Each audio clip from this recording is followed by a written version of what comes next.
And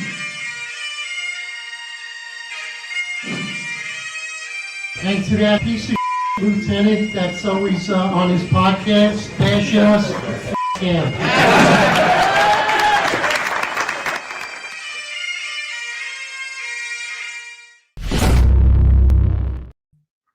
All right, attention to roll call. Welcome, New York's finest retired and unfiltered podcast.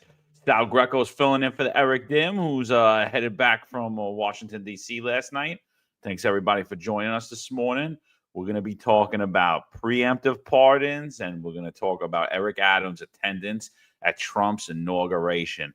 Sal, I think before we get into Eric Adams and all the nonsense and the Kaz Daughtry's and the John Shells going from woke in the streets to MAGA in the streets, what are your thoughts, brother? What are you seeing? New day in America today. Yeah, well, first, I'd like to thank you for having me on. Of course, I am part of the Finance Unfiltered family. I had my show running yesterday morning, and I got to say this. I've been through a lot in the last 4 years. As you know, I was unjustly accused of crazy things, and actually, here's a fact. Here's a well-known fact. Eric Adams has now been inside the Capitol Rotunda, a place that his police department kept trying to say I was in. I've never been there. Eric Adams has actually been there. He actually has something on me. He's been to the Capitol. Sal Greco has never been to the Capitol. So that was a fun fact from yesterday. But no. It's a joyous moment. I think it's a new beginning. You know, kind of like I felt like, I lost my father 4 years ago, and it's been a downward spiral ever since, as far as personally with everything that happened to me. And I woke up and I almost felt like, my father was alive again. Like that feeling before all that mishigas happened 4 years ago. So it's a new beginning. And I think that the country is headed in the right direction. It's prosperous. I saw Trump. I was watching everything from the inauguration, signing executive orders at the ball. He looks loose. He looks happy. Everyone around him looks happy. And the only people that seem to be upset are these, what do you want to call them? Leftists, like the people that just hate themselves and the world and everything. But too bad, victory. To the victor go the spoils. So now, you're going to have to see how everything changes. And one other note, there's something that I've been saying for a while. 1,500 people last night were pardoned. And whether you think these people attacked police officers at the Capitol 4 years ago or whatever it is, I always saw it as a trespass. It's no more than a summons. Now, if you assaulted a cop, you'd have to review every single case by case situation, but this merited someone stepping in, because then the entire process is politicized. Guys sitting in jail for 30 years, take your feelings out of it. And that's what I want people to do. Stop thinking on your feelings. Just like over the weekend, we saw a lot of these people with the Lieutenant Epps thing. Your feelings, take it out of there and just bring out a fact. Those prosecutions were all politicized, like over 90%. I know people that walked through a velvet rope and, got felony convictions and are sitting in jail. That's crazy. That's un-American. So my hats off to President Trump for doing all of that off the bat, just like he said. And I just think it's a new day. Of course, we're getting into the pre-pardons with Joe Biden. That was a mess. And, there's still some things to clean up, we'll say, So listen, before we get into the negativity, let's just stay a little positive, right? Let's bring up. I think this was the prayer of the day. Not saying that the other prayers weren't, but I think this was the most motivating part to me. Eric was in Washington, D.C. yesterday, attended the military ball. He had a great event. Looking forward to hearing all about it tomorrow. But before we get in on all these pardons, and we'll go through the facts of pardons, if it should be done, if it shouldn't be done, taking note on these preemptive pardons, which, Tony Fauci, General Mark Milley. Let's just start a little positive. I think this was the most motivating. Trump had a great speech, but This was quick. It was brief. This was a great little prayer right here. Sewell's the last name. I don't know if any relation, but this guy was awesome. Let's hear him real quick. Let's pray for our 47th president. Heavenly Father, we're so grateful that you gave our 45th and now our 47th president a millimeter miracle. We are grateful that you are the one that have called him for such a time as this, that America would begin to dream again. We pray that we would fulfill the true meaning of our creed, that we hold these truths to be self-evident, that all men are created equal. We pray that you use our president, that we will live in a nation where we will not be judged by the color of our skin, but by the content of our character. Heavenly Father, in the name of Jesus, we are so grateful today. Yes. That you will use our 47th Yes. president, so we would sing with new meaning, my country, 'tis of thee. Sweet land of liberty, of thee I sing.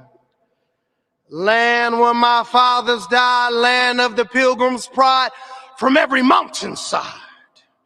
Let freedom ring, and because America is called to be a great nation, we believe that you will make this come true. Amen. So let freedom ring. From the prodigious hilltops of New Hampshire, let freedom ring. Or from the mighty mountains of New York, let freedom ring. From the heightening Alleghenies of Pennsylvania, let freedom ring. From the snow-capped Rockies of Colorado, let freedom ring. From the curvaceous hilltops of California, but God, we're asking you not only that, let freedom ring from Stone Mountain, Georgia. Let freedom ring from Lookout Mountain of Tennessee. Let freedom ring from every hill and every molehill in Mississippi, from every state, every city, every village, and every hamlet. And when we let freedom ring, we will be able to speed up that day where all of your children, black men and white men, Protestant and Catholic, Jew and Gentile, will be able to sing in the meaning of that old Negro spiritual, free at last. Free at last. Thank you, God Almighty. We are free at last. If you believe where the Spirit of the Lord is, there is liberty. Come on, put your hands together and give your great God great glory. Thank you, God. Amazing. That was, I think that was the best part of the night. You know, I think the best part of the morning. I'm sorry, excuse me, afternoon. Great day. I gotta be honest. I'm happy I didn't go. I was, you know, so I'm gonna bring back to my negative self. I was very upset when I woke up in the morning and I heard that Tony Fauci and Mark Milley got preemptive pardons, and it wasn't because of who got it. It was just the fact that they got it. You know, to me, I think preemptive pardons are a complete overstretch. It's criminal centric mindset more than a victim centric, where we don't know even the crimes that these people are guilty of. We don't even know what evidence any law enforcement agency has against them, what victims have said about them. And I support the president's ability to pardon people, but giving somebody a preemptive pardon, in my opinion, is basically saying, yeah, I'm guilty of numerous crimes and I need protection from them. And that's, to me, is an admission of guilt. A pardon is completely different than that. We've seen pardons where people have been politically targeted.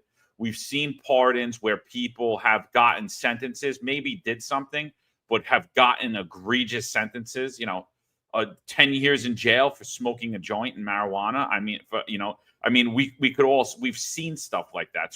So I support the ability to pardon, to correct wrongs in the justice system.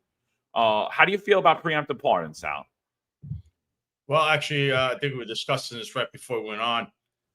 Before all of this, there were only 3 people that received preemptive pardons, and that one was obviously Richard Nixon's the first one everyone comes to mind, Henry Kissinger, and Steve Bannon, who now, with this whole preemptive pardon thing, just because you're pardoned federally, actually, you can be charged by the state for the same crime statewide. So that's the risk you run. You also cannot plead the fifth in any congressional hearings, anything with Congress. So that whole thing got out of control. As Trump was speaking in his inaugural speech, which I watched from the Trump doral in Miami. I was not in D.C. It was very cold there. It was a festive mood inside Trump doral. Many Republicans, many Hispanics, by the way, were there. It was a room full of them. Very much a demographic change as far as politically goes, with Hispanics voting Republican now. So, as he's giving his speech, we see this pardon comes down from Joe Biden's entire family. And you're like, wait a minute. I thought he did nothing wrong, right? His family did nothing wrong. So why are you giving preemptive pardons to your family as the next president is speaking? That's what went on, John. It's like a first. That's never happened before. And I heard Trump all day. Every time he spoke, he went back to, can you believe I'm giving an inaugural speech and this guy pardons his whole family? Like, that would have been a whole nother section of his speech if he knew about that. But to give the other preemptive pardons, I think the January 6th committee, and then also Fauci, General Mark Milley, all these people, I'm big, we're both, law enforcement oriented people, at least, trying to make things fair. I think it's almost not only egregious, but it should be illegal to pre-pardon anyone prior to any kind of charges or during a case, because there's a case being brought, whether it's political or not. We want to see what's going on. You're right. Maybe this person is being politically persecuted, as we found out with Roger Stone, my friend. Then those people should be held accountable, no? Let that play out. Right now, we don't even know anything because there's nothing being presented. What are you pardoning them for? What is this really all about?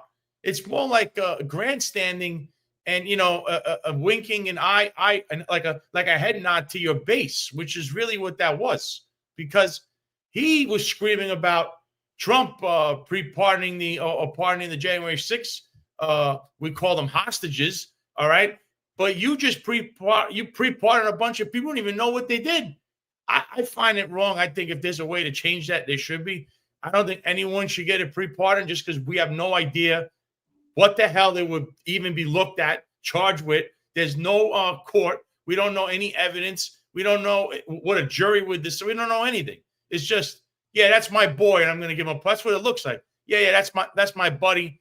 And although he might have done some criminal things, too bad. He knows me, and I'm the president. So we're just going to wipe the slate clean from of anything he may or may have done. So if he killed somebody, John, I guess he gets pardoned for that, right?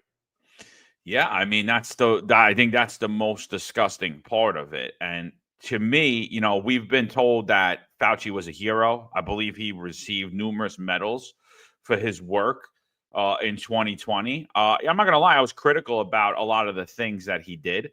But to just give him a preemptive pardon, and I'm saying, well, what are you worried about? And now I almost feel like the American people deserve an investigation, regardless if he could be charged or not. I almost feel like the American people deserve transparency at that point. What was that preemptive pardon for? And that's my whole shtick with all of these. You see the pardons. You see George W. Bush, he pardoned 200 people. Barack Obama in his 8 years pardoned 1,927 people. Donald Trump in his first 4 years pardoned 237 people. Joe Biden, 8,064 people. But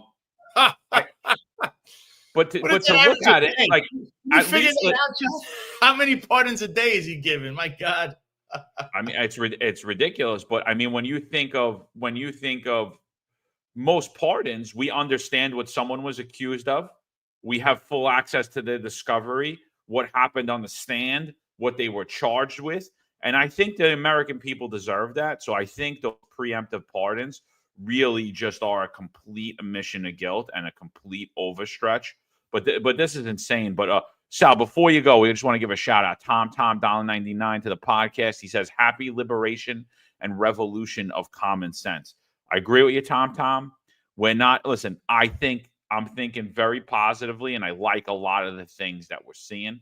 But we're gonna give a fact-based analysis of a lot of the things that we're seeing as well. And that's and none of this is a knock on honestly on President Trump or on what needs to happen. It's more of just we got to call out what it is, regardless of who's in office, regardless of who we support and who we don't. We have to tell the truth. We have to give out how we feel, what God put in our hearts, and that's what we're going to do today. So another shout out, Tom Joyce, good friend to the podcast, $20 to the podcast. Tom, I know you're happy. We're excited. So anything we say here that sounds negative, don't take it that way. I think today's a new day in America. Like Sal just said, he's excited. I'm excited. There's a lot of things that are going to happen this 4 years that are going to be great, but there's going to be a lot of infighting too. And it's just, the things need to happen. If we're going to correct the ship, it's always we the people. Donald Trump is one man. He needs help. He cannot do it all himself. He's not all seeing, all knowing. He's a man just like the rest of us. So we're gonna tell the truth about the things we see. Also, there's one other thing. As a president, it's you're on a federal level. Federally, yes, you're going to start to see a lot of things, and it affects you. Gas prices, things you're going to buy at the store, your taxes, at least federal taxes. But again, locally is what's going to be key. And you did see some local things yesterday in New York and New York State in general, a bunch of grandstanding yet again. We can't even come together with something like that. And that just shows you, again, local is always key. It's what affects you. Look at California. Look at Los Angeles, what's going on over there right now. It's a good thing. Eric right now, he's in D.C. It's really cold, but he left the, what is it called? The fire zone, the disaster zone over there in L.A., which is a whole nother subject of what went on over there. And, these are things that people need to pay attention to. I say it every day. Local is key. You have to care about what's going on around you in your local city and your state. It's more important than anything else. And the Constitution was divvied up that way. It was designed that way. Each Constitution, state Constitution, and the federal Constitution, U.S. Constitution. So people need to remember that. Look at Eric. It's the first time I think people have seen him in a suit. That's the first time I've seen him with a tie on. I've seen him in suits before. That's the first time I've seen him in a tie, and happened to be a bow tie. So, like we said, he was at the military ball last night. That's Eric last night in D.C. Yeah, I think Trump said a lot of great things. Honestly, one of the things he said when he was signing his executive orders, he said, "We're gonna bring back competency, and this is gonna be a country of merit again. This is gonna be a nation of merit. So once again." People whose competence level will dictate how far they rise. Their competence and their abilities will dictate how far they rise. I mean, and so, and with that, it's almost like a punch in my stomach to see Eric Adams at the inauguration, to hear about Kaz Daughtry running around in Washington, D.C., to see John Sal rubbing up on taxpayer dime, all these people on taxpayer dime going out there, taking part in the festivities, because I think, Eric Adams was elected by the people, but John Sal and Kaz Daughtry have done anything but get their positions by way of merit. Now, John Sal, you could say, yes, he was in for 30 years. He didn't have a great 30 years. If it was merit-based, if it was competency-based, he would have never rose past the rank. He'd probably be at the rank of, maybe if he was lucky, inspector, a full bird inspector. There's no way he would be the chief of department, and that is based upon his record and his performance, not only as a cop, but in the executive levels as well. So, and Kaz Daughtry would be doing what he's done. He'd still be a chauffeur. He'd be doing white glove service for, a chief or a sergeant or somebody else. Anything but merit-based. So New York City is anything but that. So I love that this is the direction we're going to go as a country. But how could we do that when we're still having the most major? I'm sorry, it's to me, it is the most important city in America. It's New York City. As New York City goes, so goes the world. I truly believe that. How could we fix that without fixing the ills of New York? So, that was one thing that really sat with me, merit-based. What do you think about that? Well, I think New York City is the DEI capital of the world. I mean, the way they do things is all centered around that. It's, if it's not who it's what you are. That's what gets you places. Just look at the police department, and you just see the way discipline is levied, the way promotions are levied. the way transfers are levied. Let's be honest. Take a good look around you. And it's funny you mentioned two gentlemen, Kaz Daughtry and John Sal.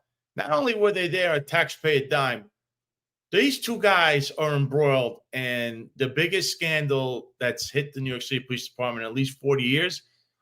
And with the mayoral election coming up, and you and I talked about this, whoever comes to be the mayor, whoever's going to be elected mayor, needs to pledge that they're going to have a commission.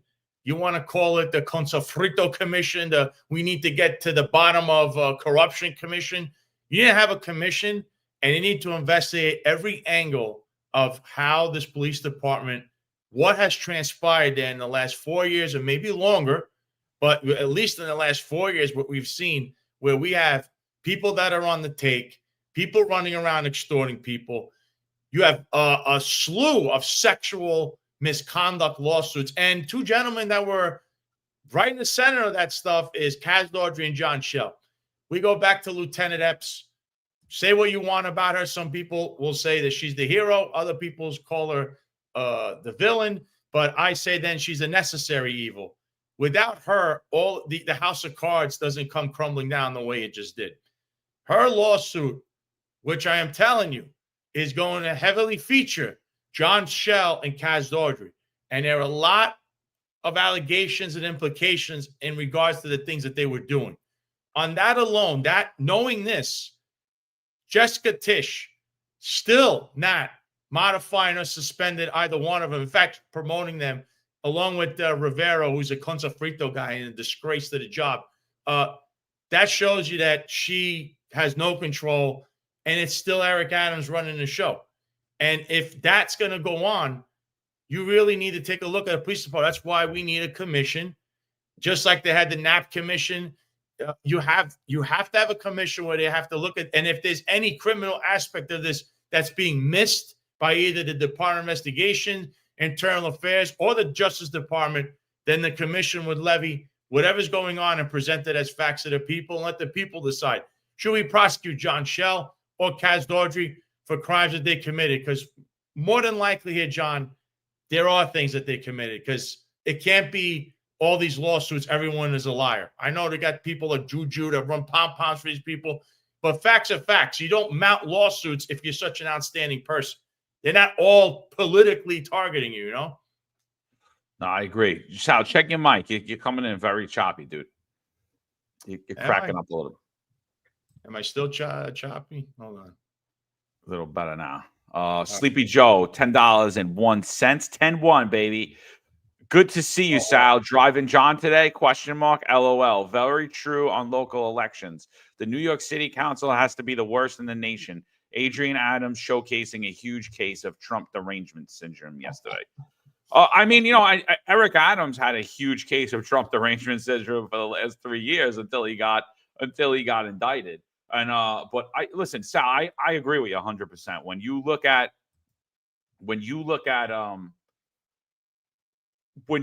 why they let Lieutenant Epps retire, and people are furious about it, and I'm like, everyone wants Epps to be the person that they go after. It's her fault. I keep getting these messages, right? You've been doing a lot of clips, and they've been hitting a lot of buttons, and I'm glad. And you got to keep doing them, because they've been hitting a lot of buttons. And these are some of the messages I've been getting. Oh, she ruined overtime for the entire department. She affected the pensions of all of these people. She did this. She did that. It's because of her. It's because of this. And I'm like sitting here and I'm like, wait a minute.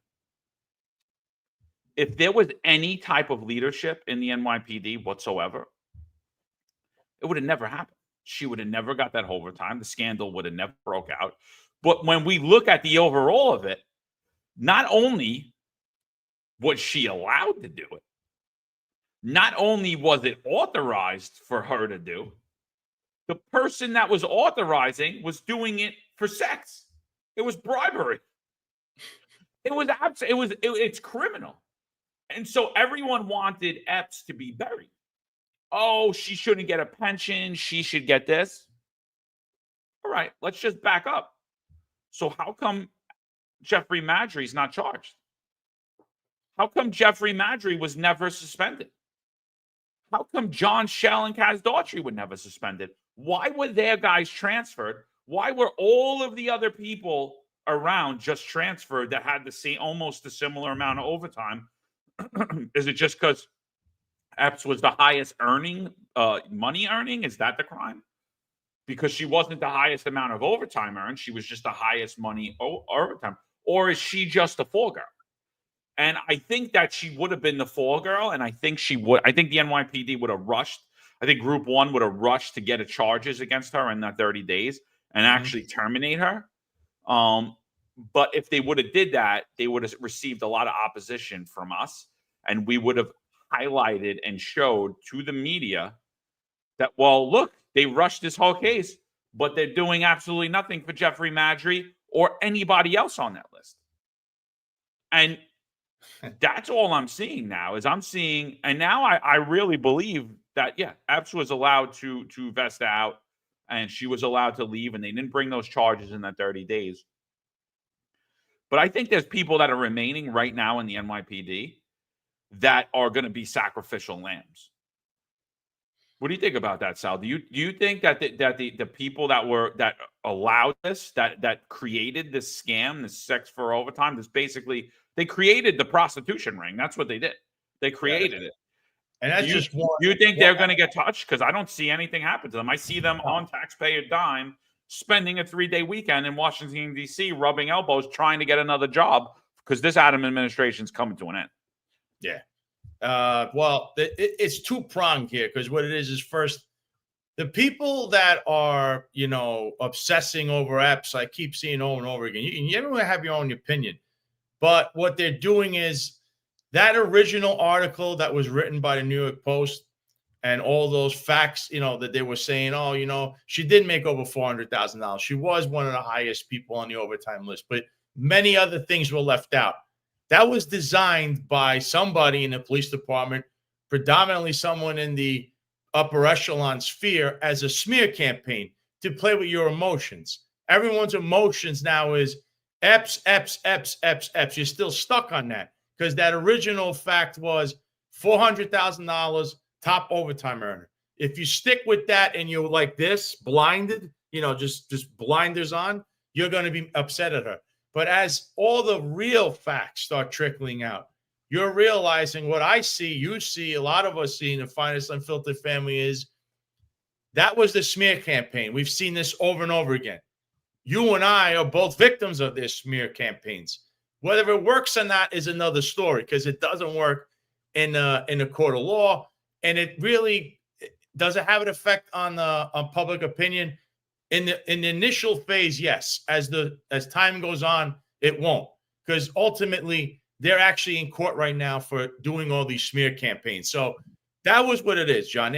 The first part of this is their initial intent was what you keep hearing about. Epps is wrong in this, but really, you could say what you want about a person, like I said, and you could say she's the hero or the villain. The bottom line is, without this woman, the house of cards doesn't come down. She intricately knows details of what this clown crew have been doing. And none of this sounds either one, legal, or two, like you're supposed to be functions on the New York City Police Department in general, how it functions. And secondarily, I keep hearing that Lieutenant John Brennan, the number 2 guy in overtime, he keeps being GO'd. I keep hearing he keeps being interviewed by Internal Affairs. But yet he was never modified or suspended either. So that tells me, John, that's a fact-gathering interview. What they're doing is they're gathering all the facts to either cover this up or hide him and shield him from anything, because if he's not modified or suspended yet, being directly behind her, because the only reason she made more money than him was, I believe, her, I guess in the LBA, as you know, when you go up in steps, you get a bonus when you reach like SA pay or something.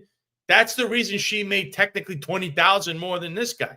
This is John Shell's driver, and he's doing interviews right now, John, doing GO15s. Why is he not modified or suspended? How comes, Stephen Madry, who I broke, right, here and on my show, that he was visited by the FBI. They went to his house. They were there for a long time, in fact. Why is he not modified or suspended? So you're seeing how this really is working here, John. It seems like they're shielding either people or certain aspects of this investigation. And they're not happy with Eric Sanders, who happens to also be my attorney, but because he's Lieutenant Epps' attorney and he's not saying or doing anything. And the longer this goes on, you see in the department getting all crazy, saying, what's going to happen? What are they going to do? What are they going to say? What's this lawsuit going to say? That's what's really got them going. But I don't see any movement or anything, John. I just hear a lot of chatter, investigation. Chief of personnel, he's not modified or suspended yet. All these transfers, he doesn't know where anyone is, and there's no finest message on anything lately. You notice that, John? Have you seen one finest message on anything they're doing? Which needs to come out, because that's one of the rules of the 58. Remember that they have to have transparency. There is none, because we're back to hiding the ball again. That's what they do. That's actually a Ray Kelly tactic from the early 90s. Hi, Ray. I know you're giving Tish all the advice there. So that's what's going on in the police department, John. People want transparency. That's why we elected Donald J. Trump to be the president. We're tired of not being the government not being transparent and having no accountability. And here there is no accountability. It really isn't. We're just going to make one person the fall girl, like you said, because we're going on feelings. Yeah. Eric Dim's in the chat this morning. He's coming to work on his day off. Look at this guy. Good morning, fellas. I'm out. IVD. LOL. What's up, Eric? Eric, everyone said you're looking sharp. Some people said you should have shaved. You know, I said it was the first time I seen you in a tie. Sal said it's the first time he's seen you in a suit. Yep. You know, so, you know, you don't look like a caveman. So congrats. Maybe, with that kind of look, John, he might make Stone's best dress list for. I know. He could, right? He could. I might give him a nod. I might have to make a phone call for him. Yeah. He could. You know, I like the black buttons on the shirt. Nice, sleek look. He's dressed.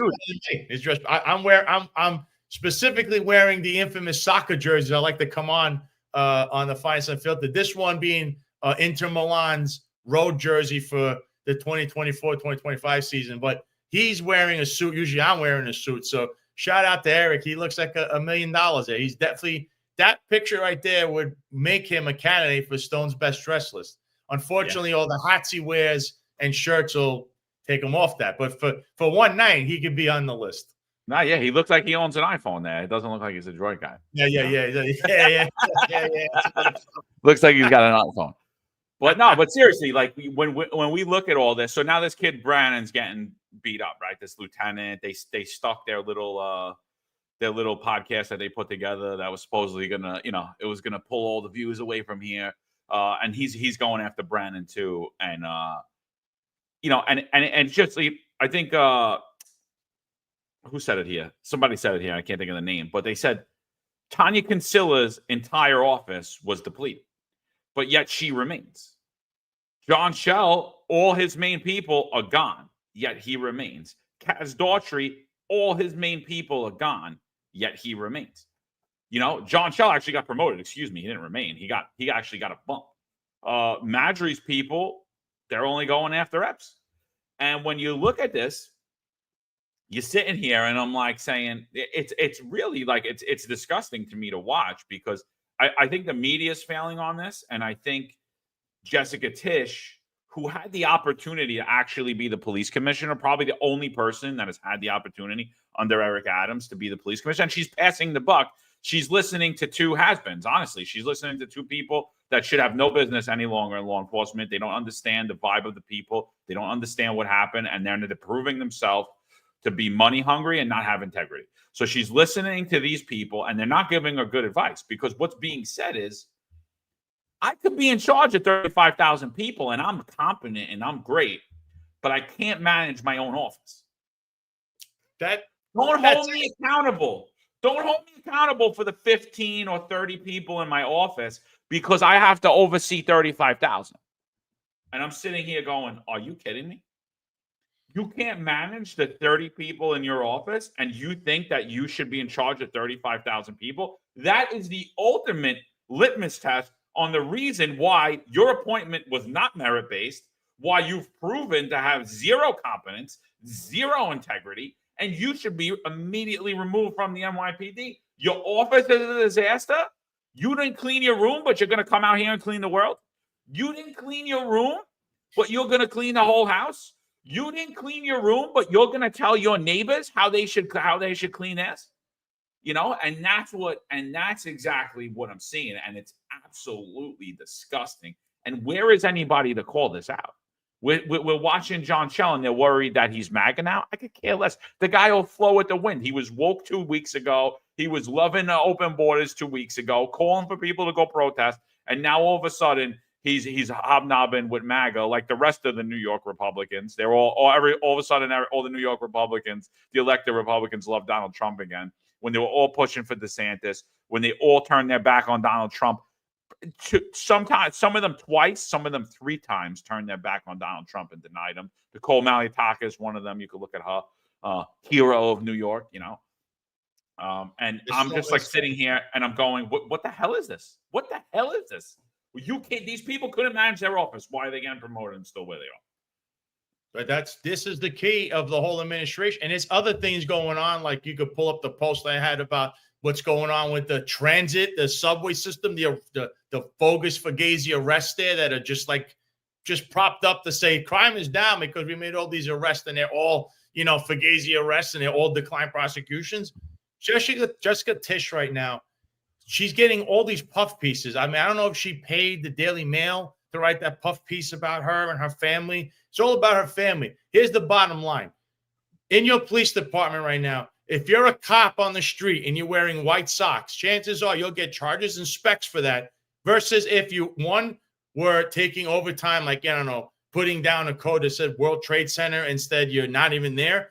Two, I don't know, if you were extorting a nightclub, that's not a crime apparently. 3, if you were, I don't know, paying to get promoted, things like that. None of this, you don't hear anything. There's no changes in that. There's no there's no modifications or suspensions. All we have is, you know what? The overtime for the men and women that are working in the street every day, that's cut off. Not the one up top. That has nothing to do with it. Everything stemmed from the top, John. Has nothing to do with people that make arrests or doing tour changes for 1 hour, or they do 1 hour in time because their job, they're handling something that went past their tour. Those are the guys that are suffering. Do you think that's fair? Well, Tisch doesn't address them. Just let's write another puff piece, and if I got a problem, let me cry to Bill Bratton and Ray Kelly. I know what's going on there. By the way, she's hiring their cronies, especially Ray Kelly's cronies. And my whole thing is, let's stop going to the mistakes of the past. I worked under Ray Kelly, probably the best police commissioner I worked under. That doesn't mean that the guy now deserves a parade, okay? Because there's plenty of litigation that taxpayers are still paying for and going through and lawsuits in regards to those 12 years he was in. He brought stability. Anything with 12 years straight would bring stability, but it doesn't mean it was the greatest time. So if you go to this voice, and look, his time, in my opinion, his time has passed. He had a shot to become mayor. He didn't do it. So that's it. Now, why are we now going back to the well? And this is a time, there's going to be plenty of people that like him and don't like him. I would, venture to say that a lot of people don't like him as far as in, retired MOS and retired law enforcement, because when you hear that whole time frame, John, it's not all, it's all not all rosy. So why are we listening to the voices of the past instead of the voices that are here and now, and not John Sal and Kaz Daughtry and Tariq Shepard, another disaster with his whole case of that cop that almost killed someone in New Jersey. These are the voices that they're listening to.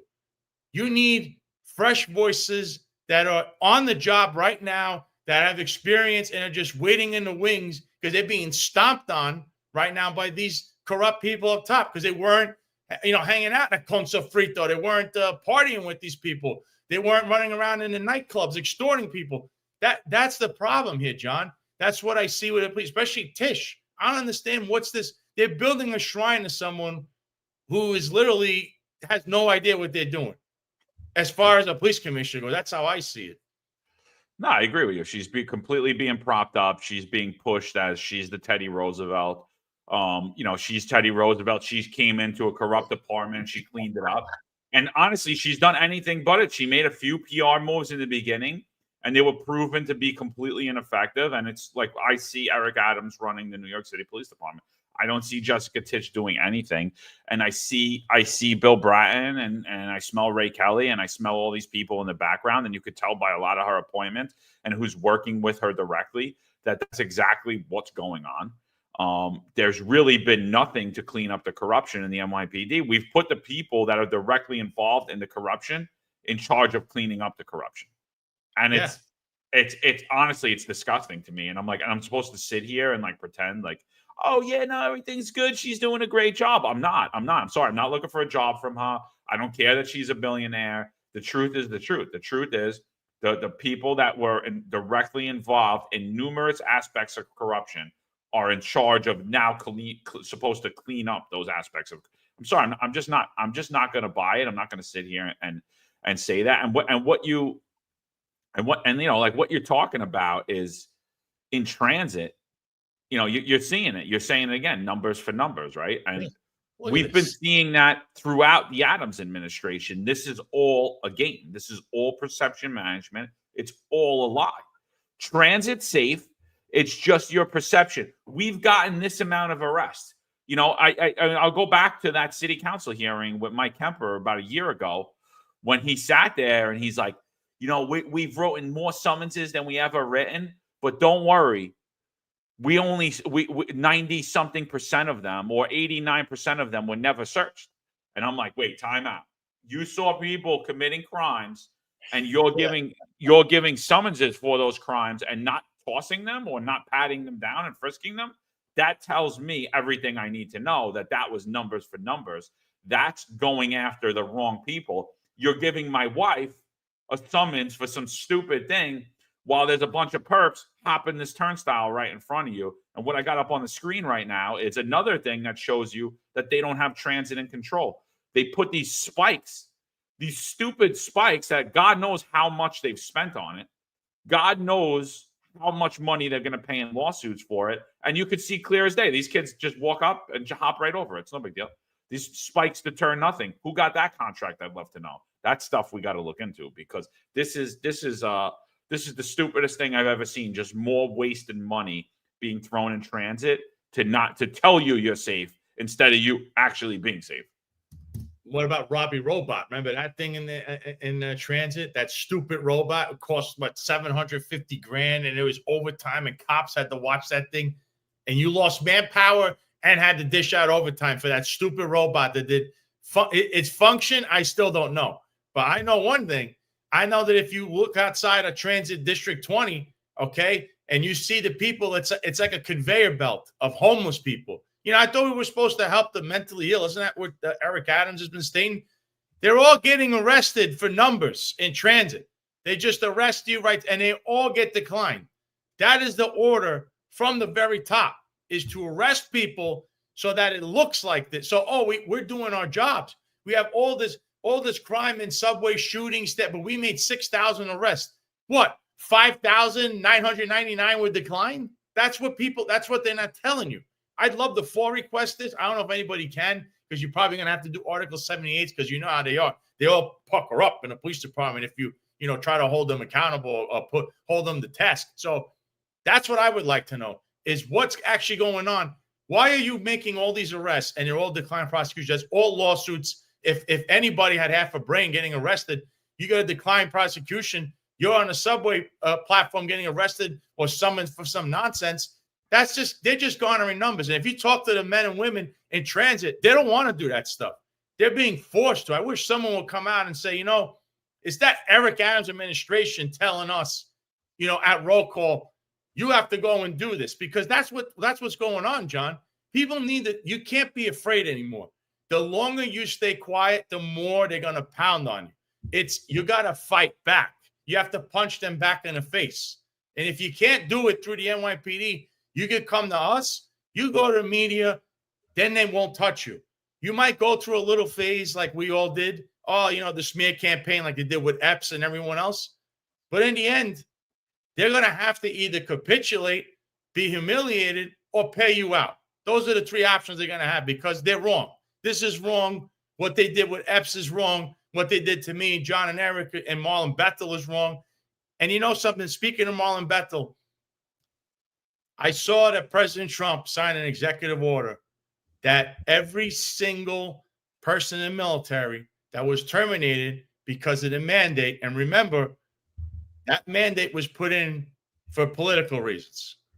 Every single one of those human beings is not only getting their job back, they're getting benefits and back pay. And if they want to go back, they could go back. And I just want to see what's going to happen now with all of the New York City employees that were terminated for the same thing, many of them being Trump supporters, voted for him 3 times. People like Marlon Bethel and John McCarry. How are those lawsuits going to play out then now that they have something to go on and say, hey, the federal government rehired everyone? That I'd love to see because, you know, they were already told that they have to go back to work. A judge put that in. It's Eric Adams that continuously appeals. Mr. MAGA mayor appeals all the Trump supporters to go back to work, costing the city even more money. The litigation, this administration is the legacy is going to be how much litigation they left behind and how much it's going to end up costing taxpayers. That's the Eric Adams administration legacy. Absolutely. Shout out to Albert. He brings it up here in 1999 to the podcast. Good morning. Nope. Great Trump America morning. To the true tellers and to the chat. If the U.S. military can return with back pay, when are the New York City first responders and teachers getting formal apologies, employment, and back pay? Thanks so much, brother. And, you know, that's another thing that how do you rectify those things? You have the guy keeping cops, teachers, firefighters, all these first responders, all great people, all people with integrity out of work. And you're standing up there announcing that, well, we're going to bring all the military back because it was wrong what happened to them and should have never happened. But the guy who's still holding on to this, Eric Adams, you know, having him show up and let's clear something up because I think the media does a lot of stuff to favor Eric Adams. Trump didn't pick up the phone and say, hey, Eric, at 3:00 in the morning, I want you to be at my inauguration so bad. That's not what happened. One of these loser Republicans in New York City, or like some of the sycophants that are now Trump guys when they were probably DeSantis guys a year ago, they're all around them. And they're like, hey, Mr. President, wouldn't it be great if Eric Adams came here? And he's like, yeah, he could come. I don't care. And they call Eric Adams at 3:00 in the morning. He jumps out of bed, gets on a plane, flies the taxpayer funds, and flies out to the inauguration. That's what happened. You know, so it's not like Trump picked up the phone like, Eric, I want you here. But it's still, when you sit there and you look at that, it bothers me because I'm like, this dude he's completely corrupted. He was completely all of the things that Trump labeled out in his inauguration speech. Eric Adams was on board for every single one of them. Or again, he's the self-proclaimed Biden of Brooklyn. He claimed to be Joe's favorite mayor. Why? Because he aligned with everything that this administration did. He endorsed Joe Biden. Then he came out and he endorsed Kamala Harris, and he said, this is the direction the country needs to go in. Now, I'm not saying shun people, and I'm not saying not work with people, because I truly believe that we need to reach across the aisle. But let's have real conversations, and let's not pretend where you haven't been these last 4 years. Tomorrow, we're having a Democratic challenger for mayor come on the podcast. And, you know, we're going to keep it the same format that we had Jim Walden on. Eric will be back with us. So we're going to keep, if you guys have some questions that are relevant to on topic while we're on that topic, you guys can bring it in. But if you want to send the chats, we're not necessarily going to read them out or bring them up on the screen. It's going to be, and we're going to have a lot more mayoral candidates come on because their PR teams have all been reaching out, and we're going to go through the same questions. And, you know, to date, Jim Walden came out, put out a bold statement and said he is going to reinstate all the terminated city workers with back pay. He's going to clarify that. I'm supposed to meet with him soon. I haven't had a chance to. I will. I know a lot of you people are pressing him for all the questions you have, but the man's busy. I will have that statement clarified, and I will ask every mayoral candidate where they stand on this issue. To me, it should be righted. MLK Day was yesterday. A lot of people the day prior were at the National Action Network with Reverend Al Sharpton. And Justin Brannan's there. He gives a great speech about show me where you spend your money, and I'll show you what you care about. And it's true. And I'm saying that to Justin Brannan. You showed me what you care about, and it's not the American people. And it's not equality, and it's not what's right, and it's not what's legal. And the same with Eric Adams. And I'm sitting here and I'm listening to all these members of city council. I'm listening to Al Sharpton, and I'm hearing all this stuff about equality, rights, how they fought for rights for Black people, civil rights. And it's disgusting to me. And I hate tweeting about Marlon because I don't want to dangle him out here like, oh, hey, look, this is my Black friend and you fired him. I'm not doing that at all. I'm saying, how are you saying the things that you're saying?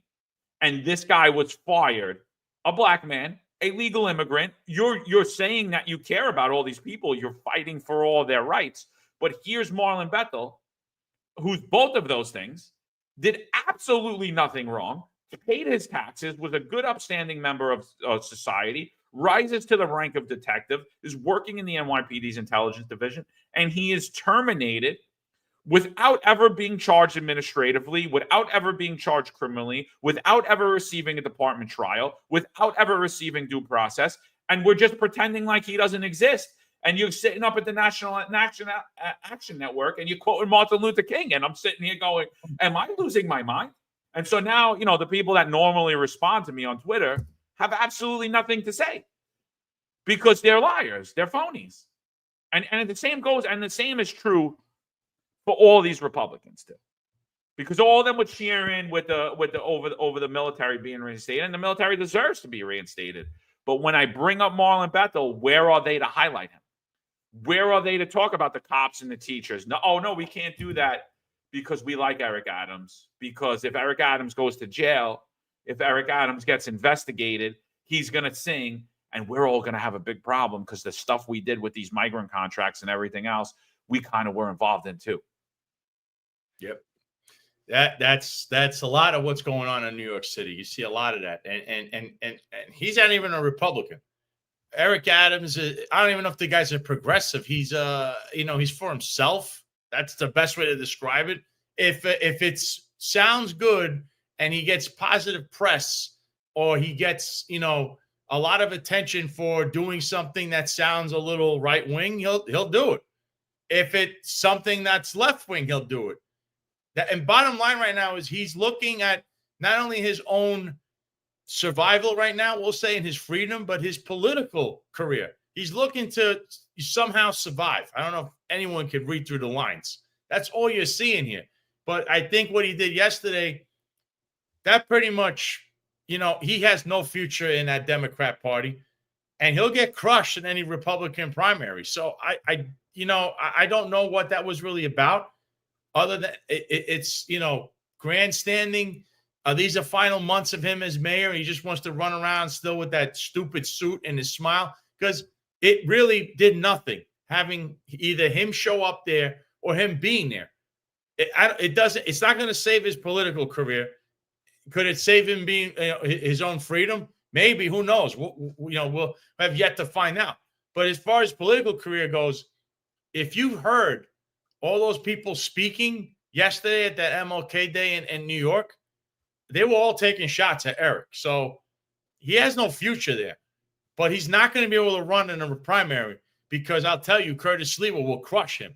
New York City, especially Republicans, are not going to forget what this guy was saying and doing with migrant shelters and arresting people that were trying to protest and all this crazy stuff that he did. Nobody forgets. So really, John, what was that all about? Is he groveling? What is that about that he was there? It doesn't make any sense. And I know that some, high-ranking Republican thought it was a great idea to have him there.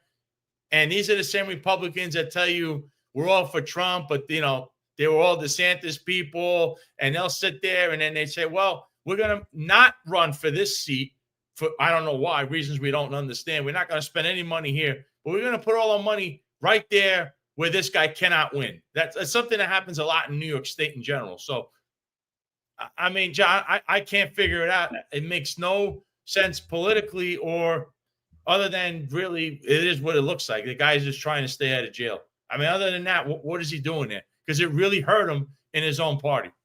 Well, I think you see that he's now.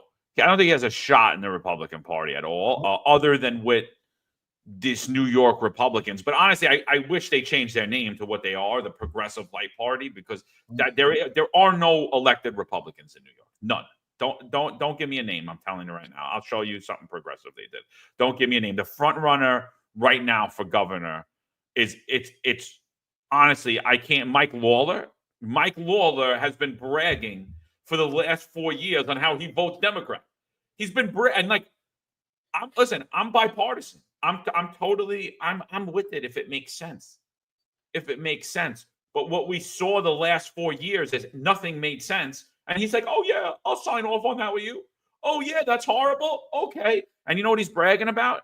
How much money he gave to the Ukraine. I'm like, this is the dude. All he talks about is the Ukraine. And this is the dude you think is going to make New York great again? Like, and so anything, I'll tell you right now, anything short of President Trump picking up the phone at 3:00 in the morning and saying, John, I want you to personally attend my inauguration, I'm not coming. I don't care who else it is. I'm not going to fly there, and I'm not going to wake up, get out of bed, and go. Anything short of that, I'm not doing. I don't care who it is. And that's basically, you had numerous invitations to go. I had numerous invitations to go. I did it, and so, and like Eric Adams got a call, not from Trump, from somebody around Trump, and said, I'll get you in at 3:00 in the morning. And he flew there. Think about that. I mean, and what did he know? He know that is the ultimate, because the New York Democrats still suffer severe Trump derangement syndrome. So that's going to oust him with the party, and so he knows that. So he's out. Could he potentially get the Republican nominee? Nothing would surprise me in New York, honestly, because if Mike Lawler is considered a Republican, and you're saying that this guy's the front runner, then possibly. I don't see it, but it's possible. But I mean, to me, I see a person out of complete desperation that knows what he did, that can't stay up at night, that can't put himself to bed at night, and is not one to take the medicine, like John Sal to drink himself to sleep. And and I think he's trying to he's just trying to keep himself out of jail because he knows what he did. I see a desperate person trying to keep himself out of jail, and it's disgusting that the New York Republicans are aligning themselves with him, particularly those members in city council. And I'm going to tell you exactly why. It's because they did something too, and they know it.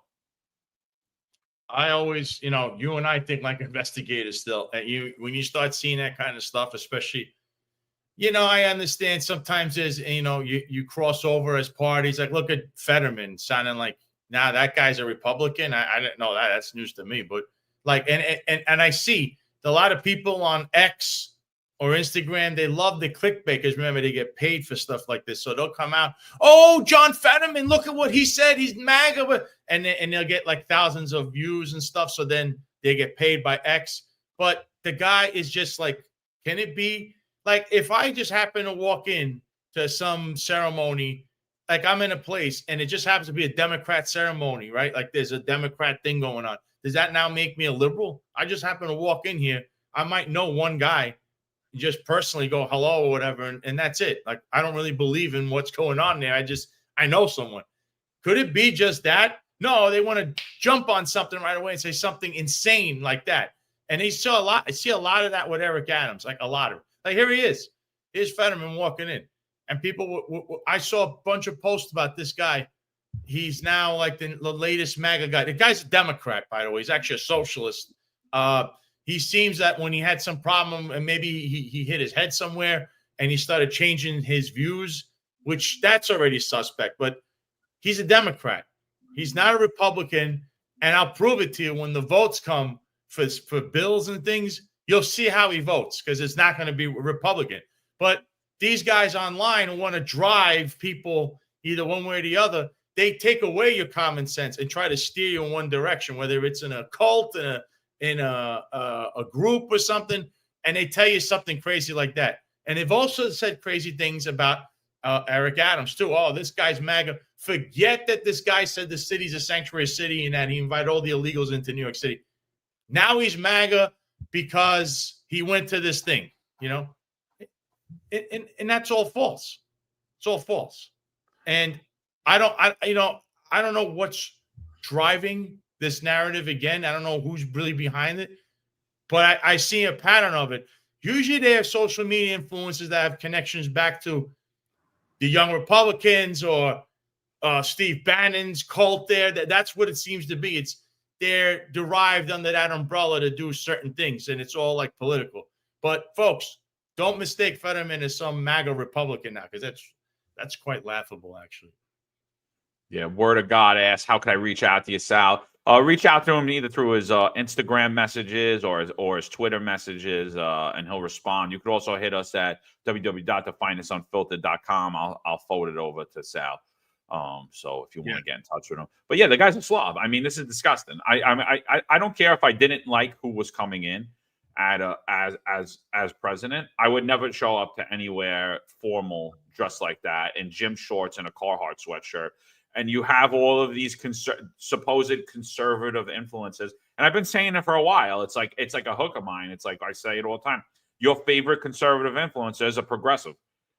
I mean, they're not conservative people. When you talk to them in their views, when you look at their posts, they're just riding the wave. You know, I laugh all the time because people are like, oh, you could make a lot of money online. I'm like, I could make a lot of money online if I sold you bullcrap. If I went with the wave, if I took, you know, the other day, there was a photo of Daniel Penny going around on the internet. Yeah, right? I saw that. Yeah, I saw that. I was one of the first people that had that photo, but I didn't put it out. And they all put it out, and they all kept putting it out. And the thing that bothers me about it, it's like, I don't mind that you all reshare the same thing, but they stole it from the original person that posted that photo. And that to me is disgusting. And like guys like Benny Johnson, like DC Drano, all these guys, they're making tons of money. It's all clickbait. They're making tons of money using other people's content. So that original guy, let's just say his name's, I don't know, Frank. Frank posts that picture. What should have happened was DC Drano and Benny Johnson and all these guys should have retweeted Frank so Frank could get credit for that, meaning clicks, which will ultimately turn into dollars. But instead, they steal the content from Frank. They make it as if it's their own, and they're profiting from it. So everything that we've been seeing is profit driven. And I'm not against you making money online. You know, I'm not. I'm not going to lie. Like sometimes I make money online too. But when I do, it's just because my message happens to be going with the worlds at that time. But often the stuff that myself, Sal, and Eric are talking about does not go with the world's message. You know, we're not jumping up and down saying, oh, Fetterman's a Republican now. Oh, Eric Adams changed. We're not saying that. No, we're not. It's easy to say it. We could get a lot of views for saying it. We could do all those things. We can make a lot of money for saying it, but we're not. And, you know, and we're not for a reason, because we're giving factual based analysis. We're telling you how we truly feel, which honestly, it's a rare thing today. It's an honest, it's a commodity that you cannot find in the media today, that people are actually, it's a commodity you can't even find in the workplace today. Forget about even online and in the media. You can't even find it in the workplace. What you really feel, how you really feel. It's always like, I met with somebody the other day and he's telling me, you know what he's telling me? You got to be careful. And I'm like, bro, stop. I'm like, I don't got to be careful. I got to be honest with myself. I got to be honest with God. I got to be honest with my family. I'm done being careful. Those days are over. I gave up the whole I'm going to be careful the day I decided I'm not going along with this. I'm not going along with the world any further. So I just think, I think like when you look at this and people are jumping up and down, oh, this guy's a Republican now. Okay, he should be a Republican sitting on his couch just that, not getting paid by the American taxpayer, because what does this guy accomplish me? What kind of level of respect is this? Disgusting. Yeah, you know, it seems all clout chase like clickbait. A lot of people clout chasers too. So you're seeing a lot of that. I mean, people were upset that there was all these billionaires at the inauguration, and like Bezos and all these guys. Look, it could go either way. Having them around actually will help the little guy if they could get things approved, like that they're in, like they kind of like want to go along with some of Trump's agenda or the entire thing. I think that's a good thing. Whether they should be up front or whatever versus someone who's been loyal for 8+ years, another story. I think that maybe, I don't know how to view that in particular, but to see them groveling over certain people, oh, this guy's MAGA now, because every time somebody says one thing, I can sit here and say something that'll like be in line with like what a progressive thinks, even though I'm not one. But on one topic, broken clock is correct twice a day. There's going to be somewhere where you agree, and that doesn't mean now I'm some kind of progressive. Hey, look at this. Is that the Paul brothers with Eric Adams? It's the Paul brothers. Yeah, they must have been finding out if there's any freak offs in New York City they could attend with McGregor and Adams. Seeing what the lube's kept. Taxpayer funded lube. I saw them too. They were also they had Mike Tyson. Actually, Jake Long put him on his shoulders. So I thought they were fighting just not even a couple of weeks ago, but that they're getting sued because they thought the whole thing was staged. So it doesn't look well. And I don't know where these guys. I thought his brother. I don't know if they. I think Jake is a conservative. I thought his brother wasn't a conservative because Logan, who was a WWE wrestler, at least I don't know. That's what I thought he was. I thought he was a liberal.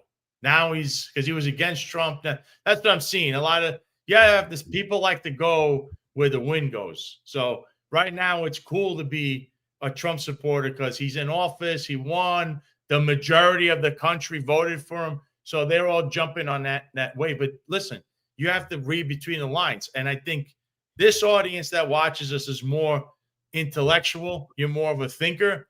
And you like to look at the world, and you want to analysis on everything, and you analyze everything. If you do, you could pick out who's real and who's not right away.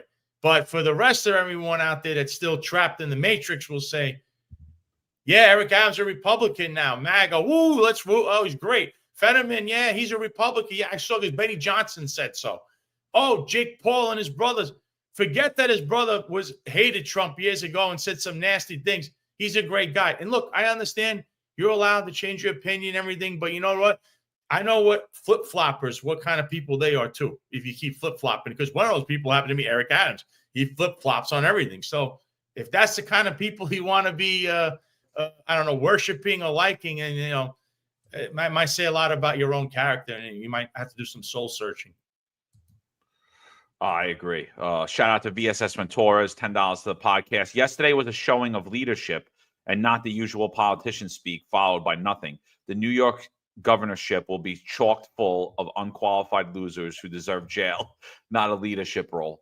Unfortunately, I agree with you. Unfortunately, it's just a sad state of affairs in New York, and the people that are being propped up as like champions of conservatism, it's anything but that.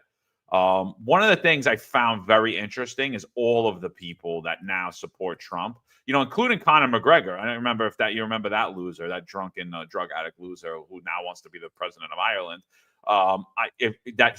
He's now a Trump guy. He's all this, the Paul brothers, all these people that when it was cool to be left, they were all left. When it was cool to hate Donald Trump, they all hate Donald Trump. And now the tide has changed.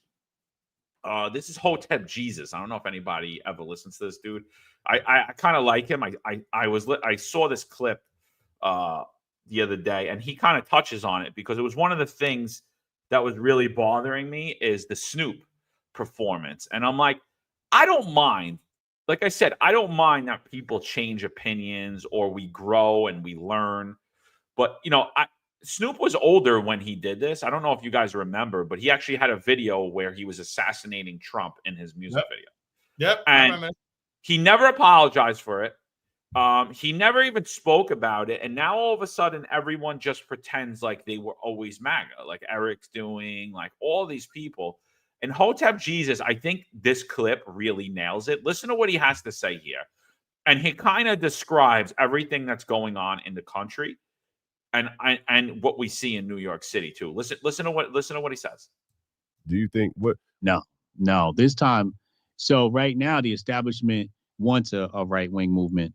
The whole push to the right now is some of it is organic, like I said, based upon prices, but some of it is also manufactured, where the powers that be don't have political alignments. So, Carol Quigley talks about this in Tragedy and Hope, and he talks about how the powers that be, and mostly the bankers, right? They practice a balance of power where when the left gets too big, they transfer power to the right. And when the right gets too big, they transfer power to the left. And they do this like seesaw back and forth thing. So right now it's the right's turn, which is why I'm not like one of these people out here celebrating the big move to the right, because I know it's all manufactured. Do you think what? No. What do you think about what Hotep Jesus says here? Because I honestly think that he nailed it. Like a lot of what we're seeing is complete lies. Well, some of it he's right, is organic, but like the Snoop Dogs of the world, that guy's not a Republican. I mean, look, this guy just did a video a couple of years ago, like you said, he was assassinating Donald Trump. And if that was me, I would have a problem with him too. Oh, you think you thought you were funny? Like these are things that, yeah, we want to get over and you shake hands or whatever, but call me Sicilian. I'm not. I won't get over that. You made a video, you want to assassinate me? Maybe we should handle that a different way. Maybe we go outside. You want to throw hands? Or what is it with you? Because what was that about? I don't know. But these guys are also told what to do. If he's talking about the power structure, now the power structure, yes, back in Hollywood, I mean, Eric could tell you because unfortunately he's living out there right now. That power structure is heavily liberal. And I'm talking like DEI and all that stuff. Because really, like I said, the capital DEI might be New York City, but thinking it might be, I have to rethink that might be Los Angeles. But that area has their own power structure and they're like their own little clique. And that clique thinks like he's saying right there, like they usually just go with whatever is, in for that moment. Right now, they all realize once what happened with Trump. I mean, look, did this guy really vote for him? I don't know. That these people, I don't know. But I can tell you that organic movement was that they all voted for him. Independents, Republicans, Democrats. He won the majority of votes. So now they saw that and go, oh, we got to jump on that train because there might be money to be made. That's how these people think. And that's kind of what you're seeing. I saw someone in the comments, I forgot who mentioned about Hulk Hogan. Hulk Hogan, he called him a liberal. Hulk Hogan was always a guy that he was trying to stay try to do something with Hollywood. It never really worked out for him. But Hulk Hogan, he knew Bubba the Love Sponge. I know Bubba, he's a friend of Rogers. He's more of a Republican. He's more conservative than anything else.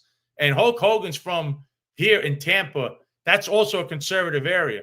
And as far as his relationship with Trump, WrestleMania 4 and 5 were at Trump Plaza in New Jersey, something that Donald Trump worked out with Vince McMahon, and Roger was around back then with the casinos. And they actually did it on the boardwalk, that huge venue. It wasn't even a casino, but it was sponsored by Donald Trump. So Hulk Hogan's always known Donald Trump for a long time. I know he said stupid things here and there, but again, Hulk Hogan got paid to do that. They said, come on the show. So that's what I'm saying. A lot of these guys in Hollywood, that's how they work. You always tell somebody who's authentic or organic, they've been the same way the whole time through. And there's a lot of guys like that. Like a guy like Sean Hannity, you'll say whatever you can say whatever you want about him. That guy's like a staunch Republican, like through and through. So He's you always have supported Trump 100%. 100%. Yeah, you know that for sure. But then you're gonna have the flip-floppers, and then you see people that'll change depending on whatever's in style that day or that moment. And that's what he's talking about. But I see Snoop Dogg and them are thinking money. How am I going to keep my money going, my money flowing? I got to jump on the next thing, which now is, oh, it's cool to be with Trump. Just a couple of months ago, they want to kill him. And maybe that was a wake-up call for a lot of people also, seeing a candidate for office almost get assassinated. And the last time people saw that was with Ronald Reagan, actually. Ronald Reagan was shot in D.C. as the president. So, and it brings back flashbacks, and it kind of might have people might have done some soul search. Is it truly organic? I highly doubt it. Snoop Dogg, no way. The guy's an L.A. guy. I mean, listen, LA was booing Hulk Hogan. They booed Hulk Hogan, and they want to say it's because he's a racist and all this stuff when he came on with Netflix for the first Monday Night Raw. It's because he's a Trump guy. And they didn't boo The Undertaker, who was also a Trump guy, because he didn't speak. He comes out, throws a fist, and leaves. If he gets on the mic, that LA crowd is definitely going to get on him because they don't like Trump. I think that's like 70-30 over there in LA alone, which is why their houses and everything burnt down, because they vote a certain way. They don't bring any logic into things. They just want to be in the in crowd. The in crowd will tell you DEI is great, where you have all these people. They actually have their fire department over there, and they want to have a message where we want like a LBGTQ, whatever it is, show up to your house because we feel that the whole neighborhood's that way. When it's really like 1% of the population there. And people don't care what's coming to their house. They just want a competent person that's well-trained coming to take out the fires or making arrests or solving crimes. That's what people really want. But LA is fixated on this whole other movement, DEI. So they have their own. That's why he got booed over there. It's not because he's a bad wrestler. It's because he's a Trump guy, and a Trump guy in the heart of LA will always get booed because they will. For them to move out of that way of thinking would probably take a miracle, which is why all their homes burnt down, because they voted for stuff like, we can't have the fire, the water in the fire hydrants, and we can't because we want to save water and all that's the green movement, all this crazy stuff. None of it makes sense, but they live in their own world, in their bubble. So that's LA in a nutshell. And that kind of, if you understand that, you'll understand what he's trying to talk about. No, yeah, I agree with you totally. It's completely, utterly fake. It's all, and that's what you see when you see Bezos, when you see Elon Musk, when you see all these now, who's the other one? Zuckerberg, and they're all pioneers of free speech now. And you're like, dude, stop it. Stop it. Especially Elon Musk, I think, annoys me the most because he's playing like this whole conservative game. And he's one of the ones I'm talking about. He's so buttoned up with Trump.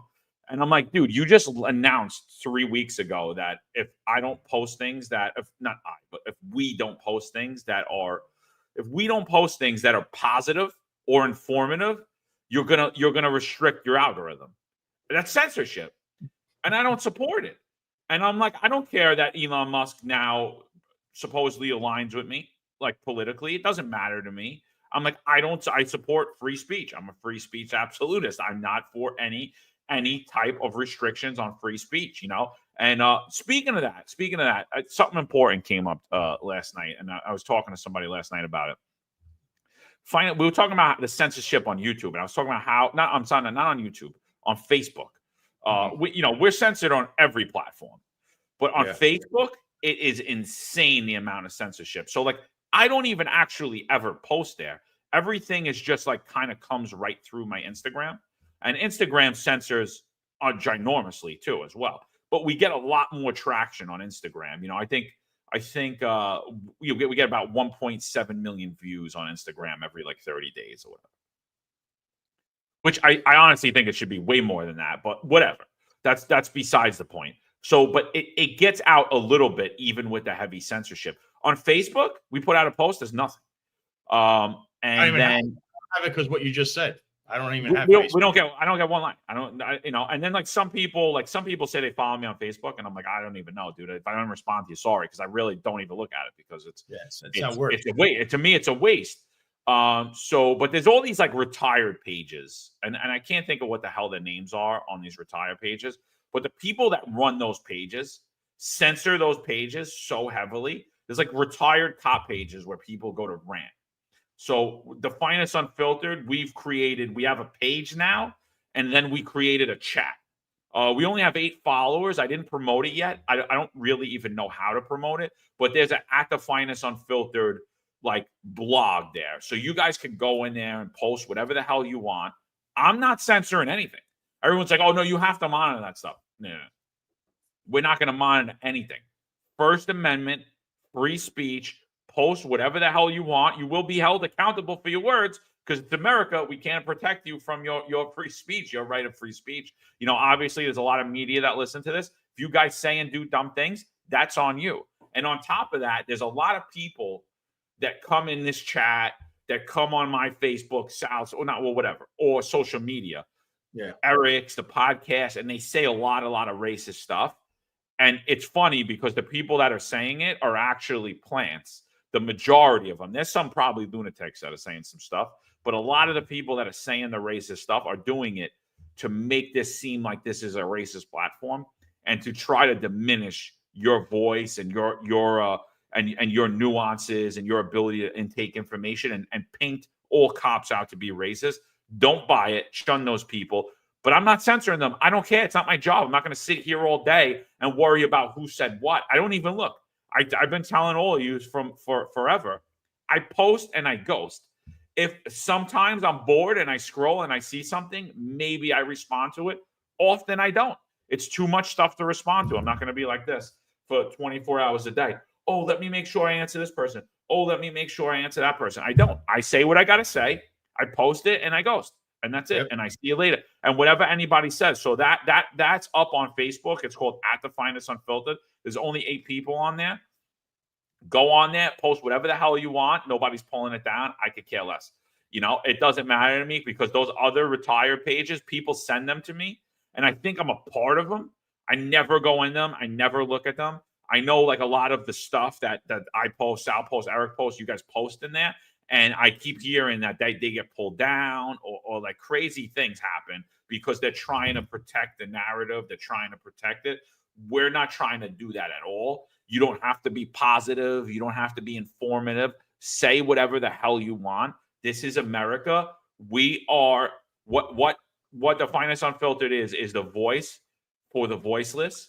And we're going to give you that voice too. It's your arena. Go in there, say whatever the hell you want. This is America, and we're not gonna censor like these other retired NYPD pages are. They absolute. I don't go on them. I think they're ridiculous. If you're sitting there censoring it, it's probably a dude that never made sergeant. He wants to play sergeant now, and like it ain't happening here. Like we're not censoring you. So go on, post whatever the hell you want. Yeah. Shout out to Rich Raj, who's I'm going to change it. It's espresso and donuts. And I don't even like donuts, maybe a bagel. He just sent $20 to the podcast. Says, good morning, John Sal, and everyone stay warm.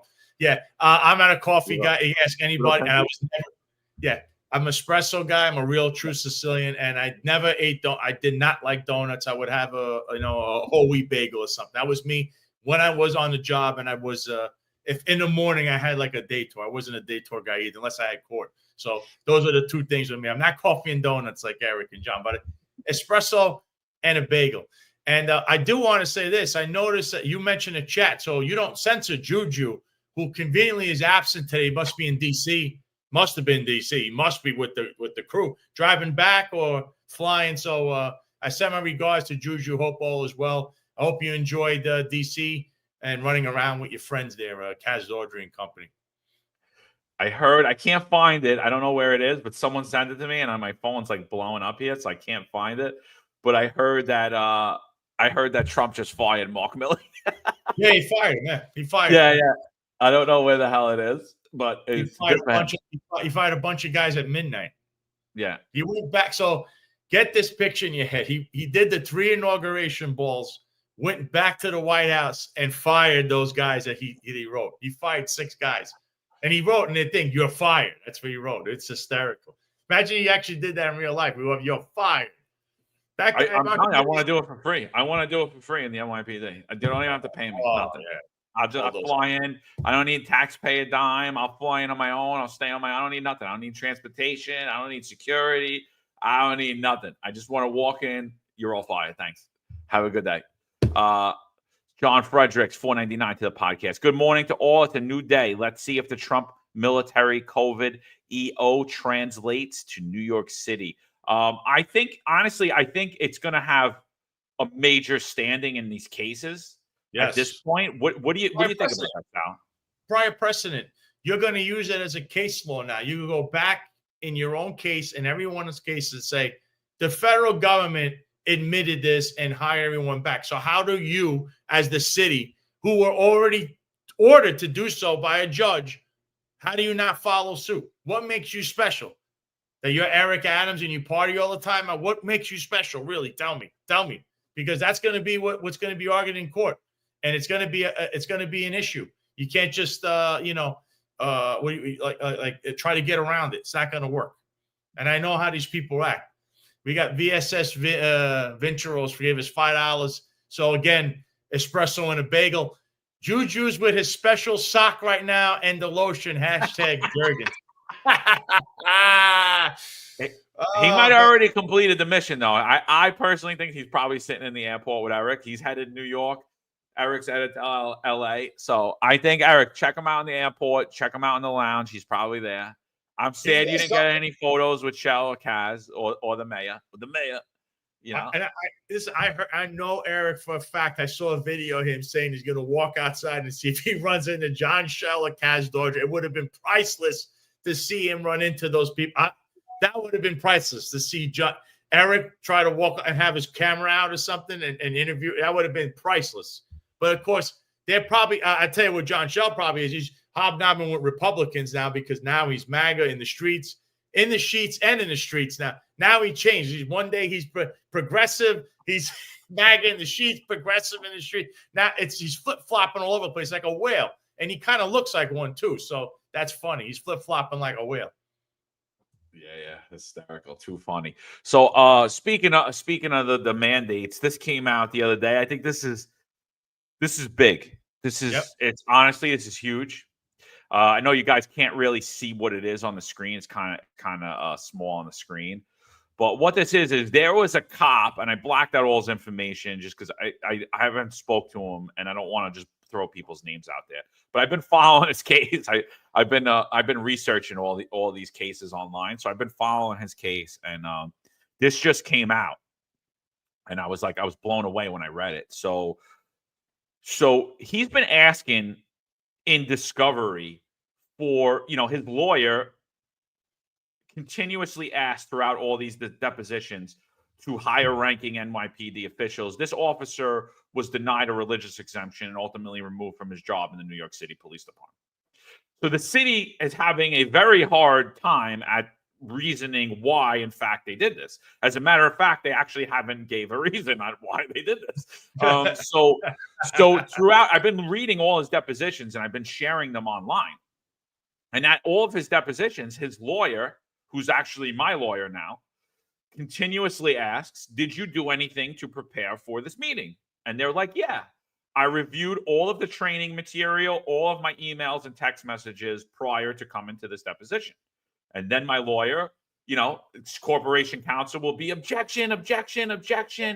Don't tell what you gave, don't tell what you gave us. That's client attorney privilege, right? So he's like, well, then would you be shocked to learn that the city will not turn over discovery? They will not turn over the training material, the orders of the mandate, any text messages involving, any emails involving. They won't turn over any of it. Completely illegal, by the way. Yep. Completely, utterly illegal. But a well-known New York City Corporation Counsel tactic. They've done it in numerous cases. My own, the Eric Adams sexual assault case, all the Timmy Pearson cases, the Dana Ratchling case. It's always the same MO. They don't like to give over discovery. So continue. Yeah, but it's required in law to do. So, what they're doing is they're trying to bleed you out financially because this is a fight and a legal battle that ultimately they will lose, but it will cost time and money, right? So, the attorney, Jim Wagner, in this case, he says, no, I want the discovery. So he takes Article 78, fights for the discovery. And the judge says to New York City, you have to turn over the discovery. You have to give over. Why are you not giving over the training materials and all the stuff related to the mandate? I don't understand. What were your directives for the mandate? Just give us what it was. So they lose. The city now spends more taxpayer money, appeals that decision. So it's more time. And this here is the order from the judge overturning that appeal and demanding that the city turn over discovery. Now, don't get me wrong. I don't think they're just going to say, okay, you got us, and give everything over. There's going to be more of a fight to get, there's going to be more of a fight to get this stuff. But this is huge precedent. That discovery is going to come out. And I'll tell you, whether it takes 4 years, whether it takes 6 years, that stuff's going to come out. And when it does, it's going to be damning, and it's going to cost taxpayers even more money. So it's ridiculous that they're holding on to the mandate at this point. The reason they're not turning over those emails, those text messages, and that training material is because it directly violates New York State human rights law. It directly violates the First Amendment. It directly violates Title VII, and they know it. And that's why they're trying to hide it, because if they give over what the directives were, it's illegal. Like they told me, oh, you're Catholic, you're not getting an exemption. We're not giving any Catholics an exemption. You know, that wasn't true. They gave some, but they didn't give any. How did you determine that without reading? How did you determine my religious beliefs? Just by looking at me? Just because I appear to be what the then Deputy Commissioner of Equity and Inclusion said, a knuckle dragger? You know, and so, you know, it's coming to light. What happens in the dark's coming to light. And you know, I just think this is just another example of it. This was a huge, absolutely huge what happened here. I want to know who this implicates as well. Who's going to be on there? Because it's going to implicate people. You know, you're going to see a chain of, you know, text messages, emails, who said what, when, and where, how, and who authorized what. That's what you really want to know. Who authorized what, who said what. That's what matters here, because it could be the Deputy Commissioner of Equity and Inclusion. It could be the mayor. It could have been the police commissioner. It could be that said you have to handle it a certain way, and they broke their own structure of how this process works. They just intervene and say, well, we're going to do what we want. And that's where there's a deviation of things. And that's where you're going to be entitled for, some damages. And that's what ultimately the city has. I think Eric said at a press conference, Eric Adams said that there's $8.5 billion in surplus. That's just in lawsuits, pal. I don't know if you realize the litigation you're in and how much it's going to cost, because it's every day with this guy. But, you know, and it's also funny you mentioned the Deputy Commissioner of Equity and Inclusion, because Wendy Garcia is actually leaving her post to go to corrections because her brother-in-law is Ydanis Rodriguez. And she is under a federal investigation herself in her office for what she was covering up with the sexual harassment stuff. So from one Deputy Commissioner of Equity and Inclusion into another, both of them have a lot of pending litigation and issues going forward. Yeah, absolutely. It's you know, so it's not just internal affairs and equity inclusion that had a problem. They were all leaking whatever happened. So let's just take for an example, there was an officer who was being sexually harassed by her supervisor, and she reported that information to the Internal Affairs Bureau or to Equity Inclusion. Ultimately, it would end up in the Office of Equal Opportunity. That was almost immediately leaked, and everybody knew about it. So there was no form for you to actually, and then not only was it leaked, and it wasn't like, oh, so now I could just stop my harassment. No, now it was retaliation time, you know, transfers, trying to terminate you, coming after you, poor evaluations. And we continuously been seeing that over and over and over again. There's a lot of that going on. There's a lot of stuff I can't talk about on here. But there's going to be some interesting people that come on this show in time. And honestly, you're going to be disgusted by what you hear, because I know the stories and I can't talk about them right now, but it's honestly disgusting. And people need to go to jail. Honestly, I'm sorry. Like, people need forget. Everyone's worried about the pension. Yeah, they should be stripped of their pensions. Yeah, they should be stripped of all that stuff. They need to go to jail for what they're doing. And unfortunately, it's a lot of people that you see up on your news media every day that are talking about strength and honor and integrity. And what they're doing is they're re-victimizing victims. And it's disgusting. And honestly, I can't, like, it turns my stomach to think that this is going on. And that, you know, the only thing we can do about it is what we're doing. So, I mean, but I'd like to be able to do more. You know, and I just can't believe it, dude. And so, yeah, so if you file an IAB complaint, by the way, I don't think that's changed, right? Because I don't think just because these people were thrown out of IAB that we're doing this. It's still Eric Adams Police Department. There was set up a reason for that. I think, again, you call Internal Affairs. whoever if it's against a higher up, they are going to be made aware of that, and you will be retaliated against. If you call for equity inclusion because you're being sexually harassed, ultimately they're going to find out about it, and you will be retaliated against. And no one's talking about it.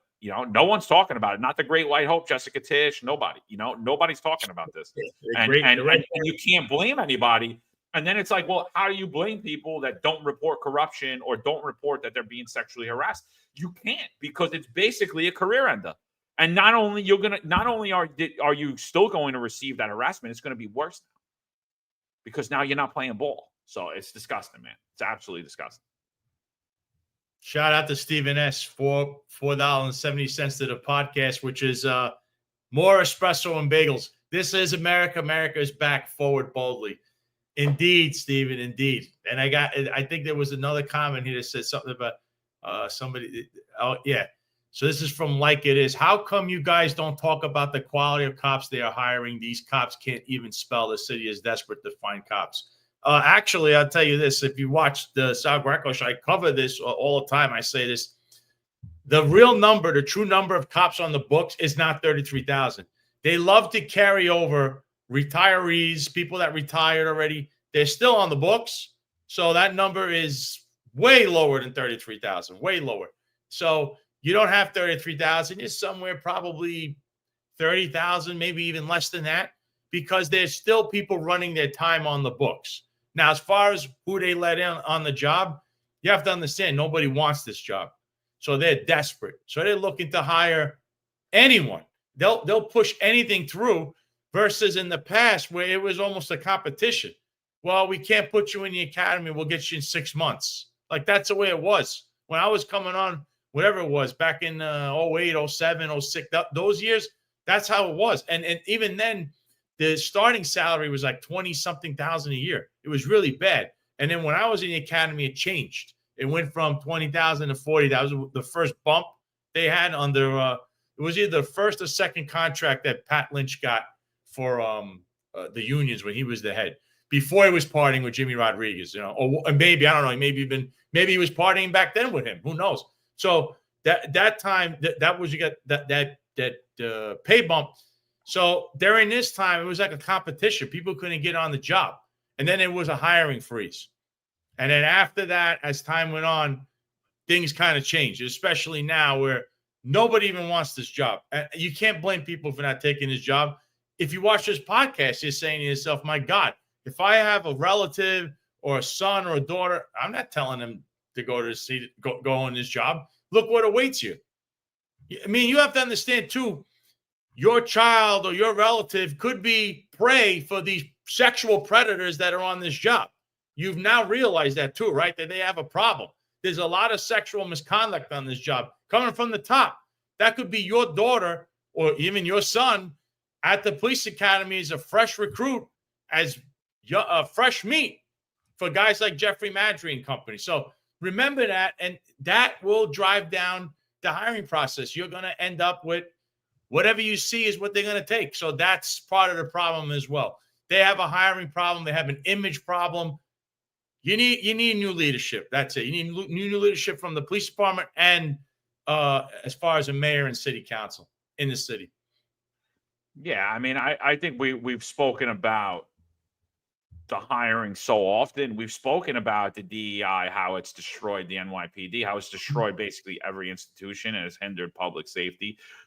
We've done numerous podcasts about that. Part of the reason that this is deemed a racist platform is because we spoke out on it.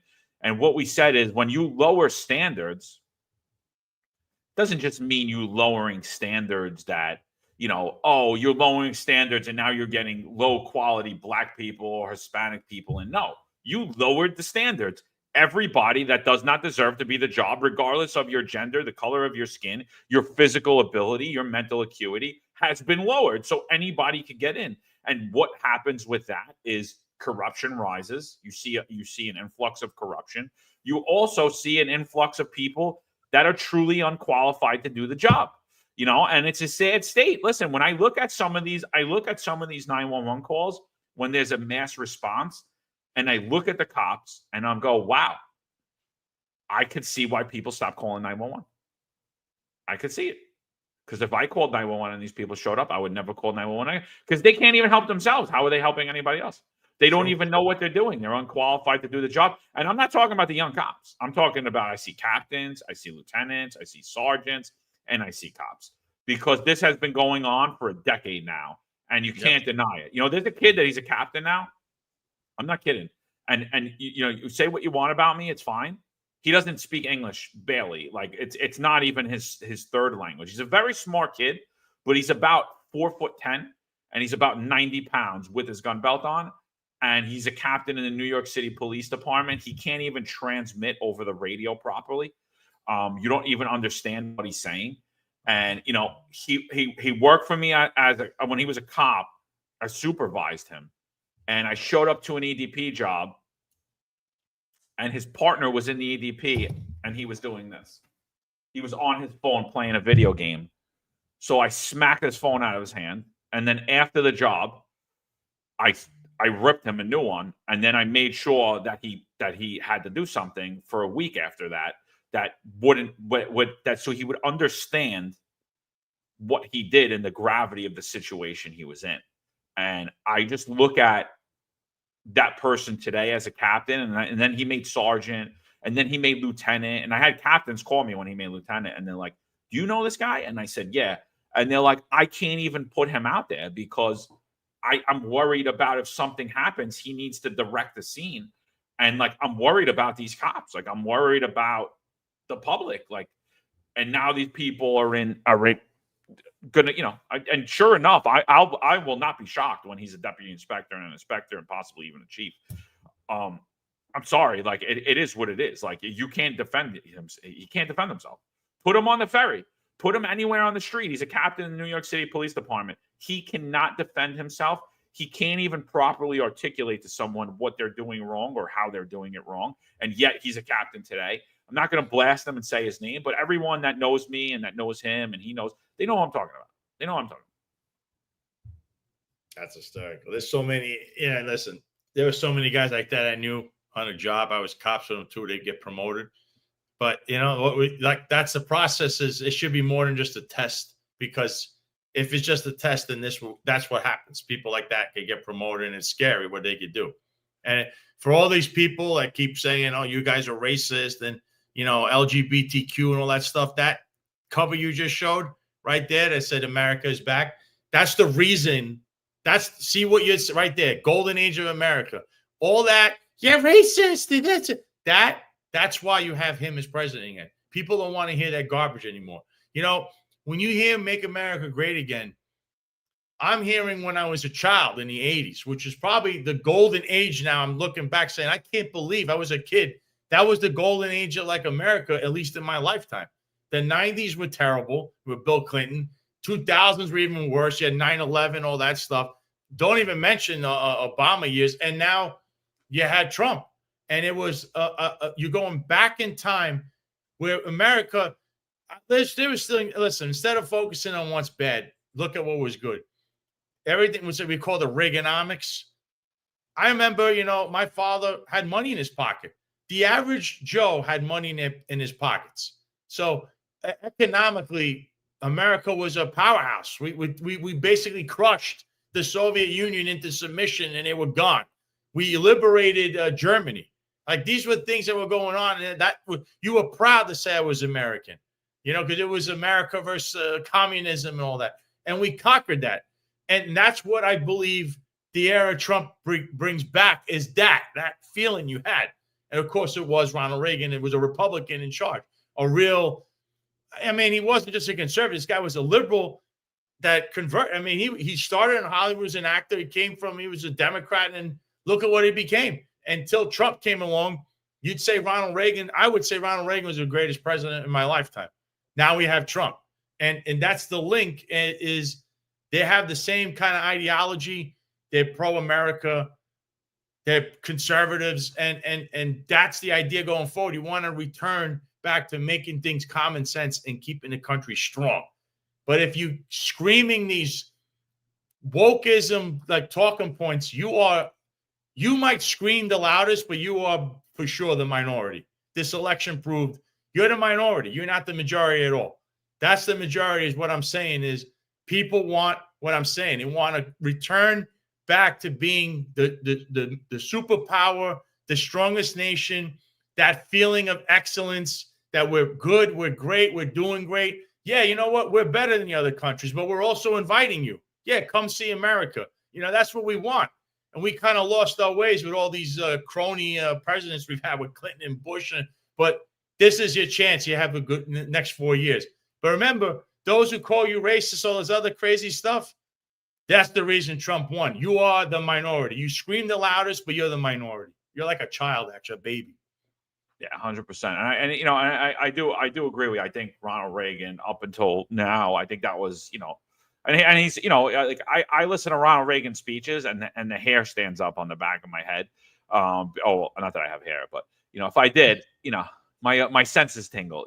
But he's unbelievable the things he said, and he did speak boldly, like Stephen S. is saying. Ronald Reagan was a real American patriot who knew the dangers of communism and spoke and acted boldly, and he was someone who understood and thought around things. Pretty much a Democrat the majority of his career, an actor, and he rose to president of the United States, and I think he was great. And here was that tweet that I was talking about from Trump. He says, "Our first day in the White House is not over yet. My presidential personnel office is actively in the process of identifying and removing over 1,000 presidential appointees from the previous administration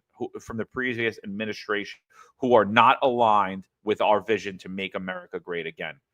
Let's serve this official notice of dismissal for these 4 individuals, with many more coming soon. Jose Andres from the President's Council on Sports, Fitness, and Nutrition, Mark Milley from the National Infrastructure Advisory Council, Brian Hook from the Wilson Center for Scholars, and Keisha Lance Bottoms from the President's Export Council. You're fired." You can see it too. It's like, you're fired, like that. You can see it. And that was great. And that guy, Jose Andres, I want to say, that guy actually posed with the guy that was part of the second attempt assassination on President Trump at not at Mar-a-Lago, at his golf course in West Palm Beach or Miami. I think that guy posed with that guy. There's a picture of it. So, of course, he was going to go the minute Trump took over. Mark Milley should have been gone a long time ago. But you see, that's what so here's somebody who's in charge, who right away recognizes, I got bad guys, bad actors. Right away, he's cleaning house. So what's your excuse, Jessica Tisch? Yeah, so, and then I think, we started off with the preemptive pardon, saying that it's like a little, we're not really against, I'm against the preemptive pardon, and that, sometimes the pardons aren't the best thing. I think with the January 6th, what we got to say is that, like, these people have received not speedy trials, right? This has been going on for 4 years.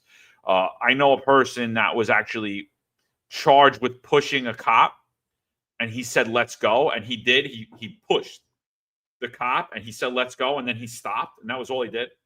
It was wrong what he did, but he was found guilty, and they wanted him to plead guilty for 7 years in jail.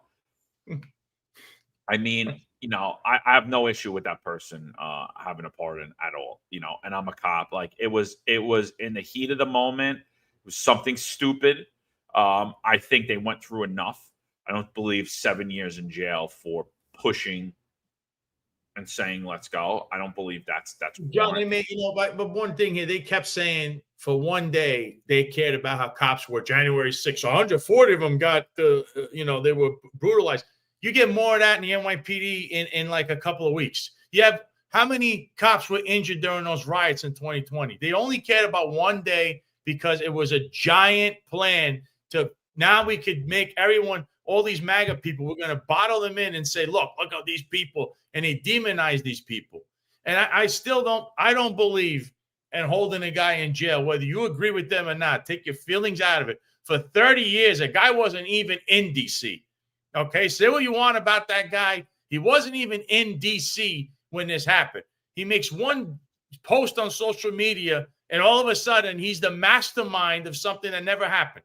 There was no takeover of the government. By the way, those cops, let's be honest, Capitol Police, I mean, they were as untrained as I've ever seen. I mean, I went through the same disorder control training.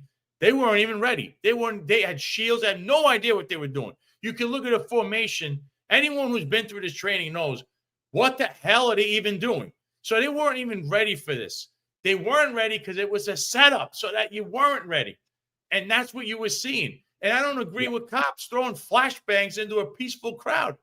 You know, you don't do that now. You see them doing that in New York City. You don't see that. What about all those protests at the migrant shelters? Were they flashbanging those people? Really? So you got to say to yourselves, those people, the whole thing, everyone in general, they've suffered enough. It's time to move on from, it was an episode. That's what we had. You had angry people, and they had every right to be angry. Some of them were even like done on purpose. They were picking on certain people in the crowd. It was nuts. And it was all politicized.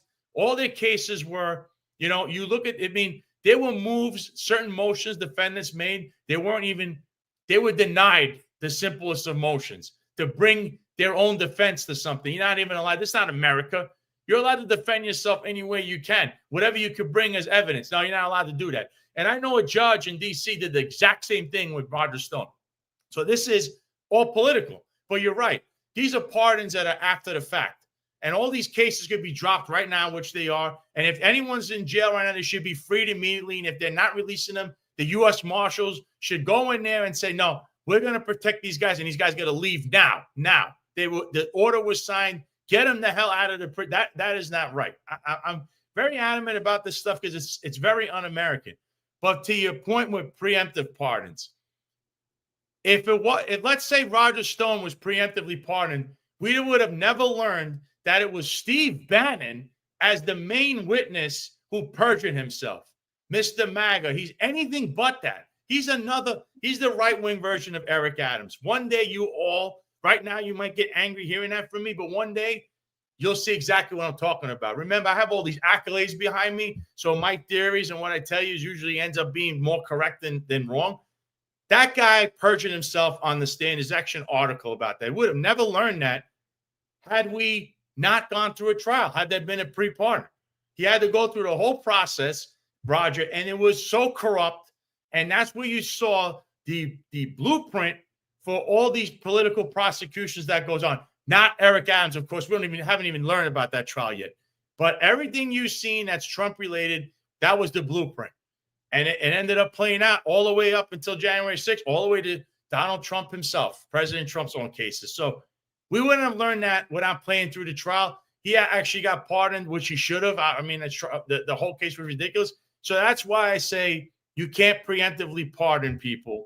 Otherwise, you don't learn the facts of a case and what's really the motivations behind it. Because you did have corrupted people in the Justice Department, also on the bench. And they did the same thing with the January 6th cases. So I really commend President Trump. It's something that needed to be done to correct the wrong and going forward.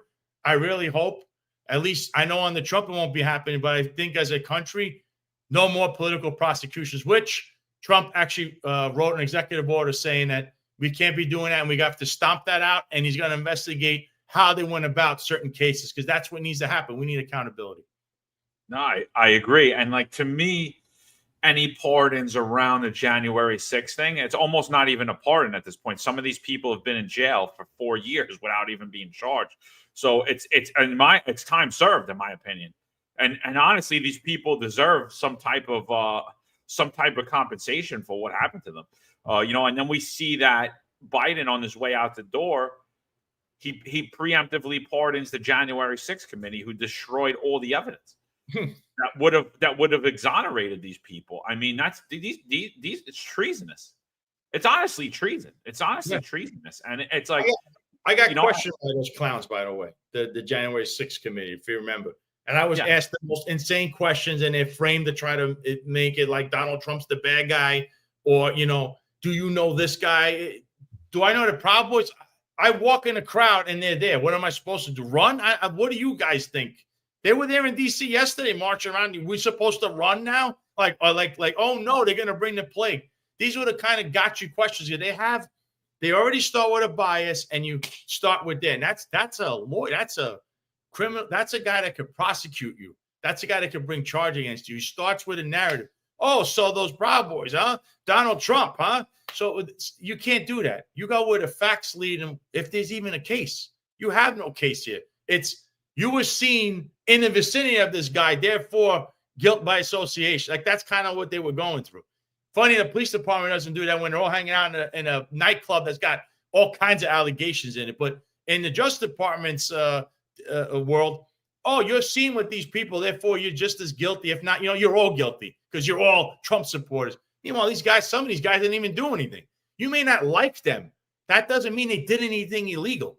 Remember that. This is still America. This isn't Russia. We talked about the Soviet Union. That's what they did. This is America, not Russia. Yeah. So I don't know. I'm getting some crazy stuff right now, dude. Sorry. I kind of just lost my train of thought. Oh, yeah. I'm sorry, but let's talk about this for a second. So I'm getting this.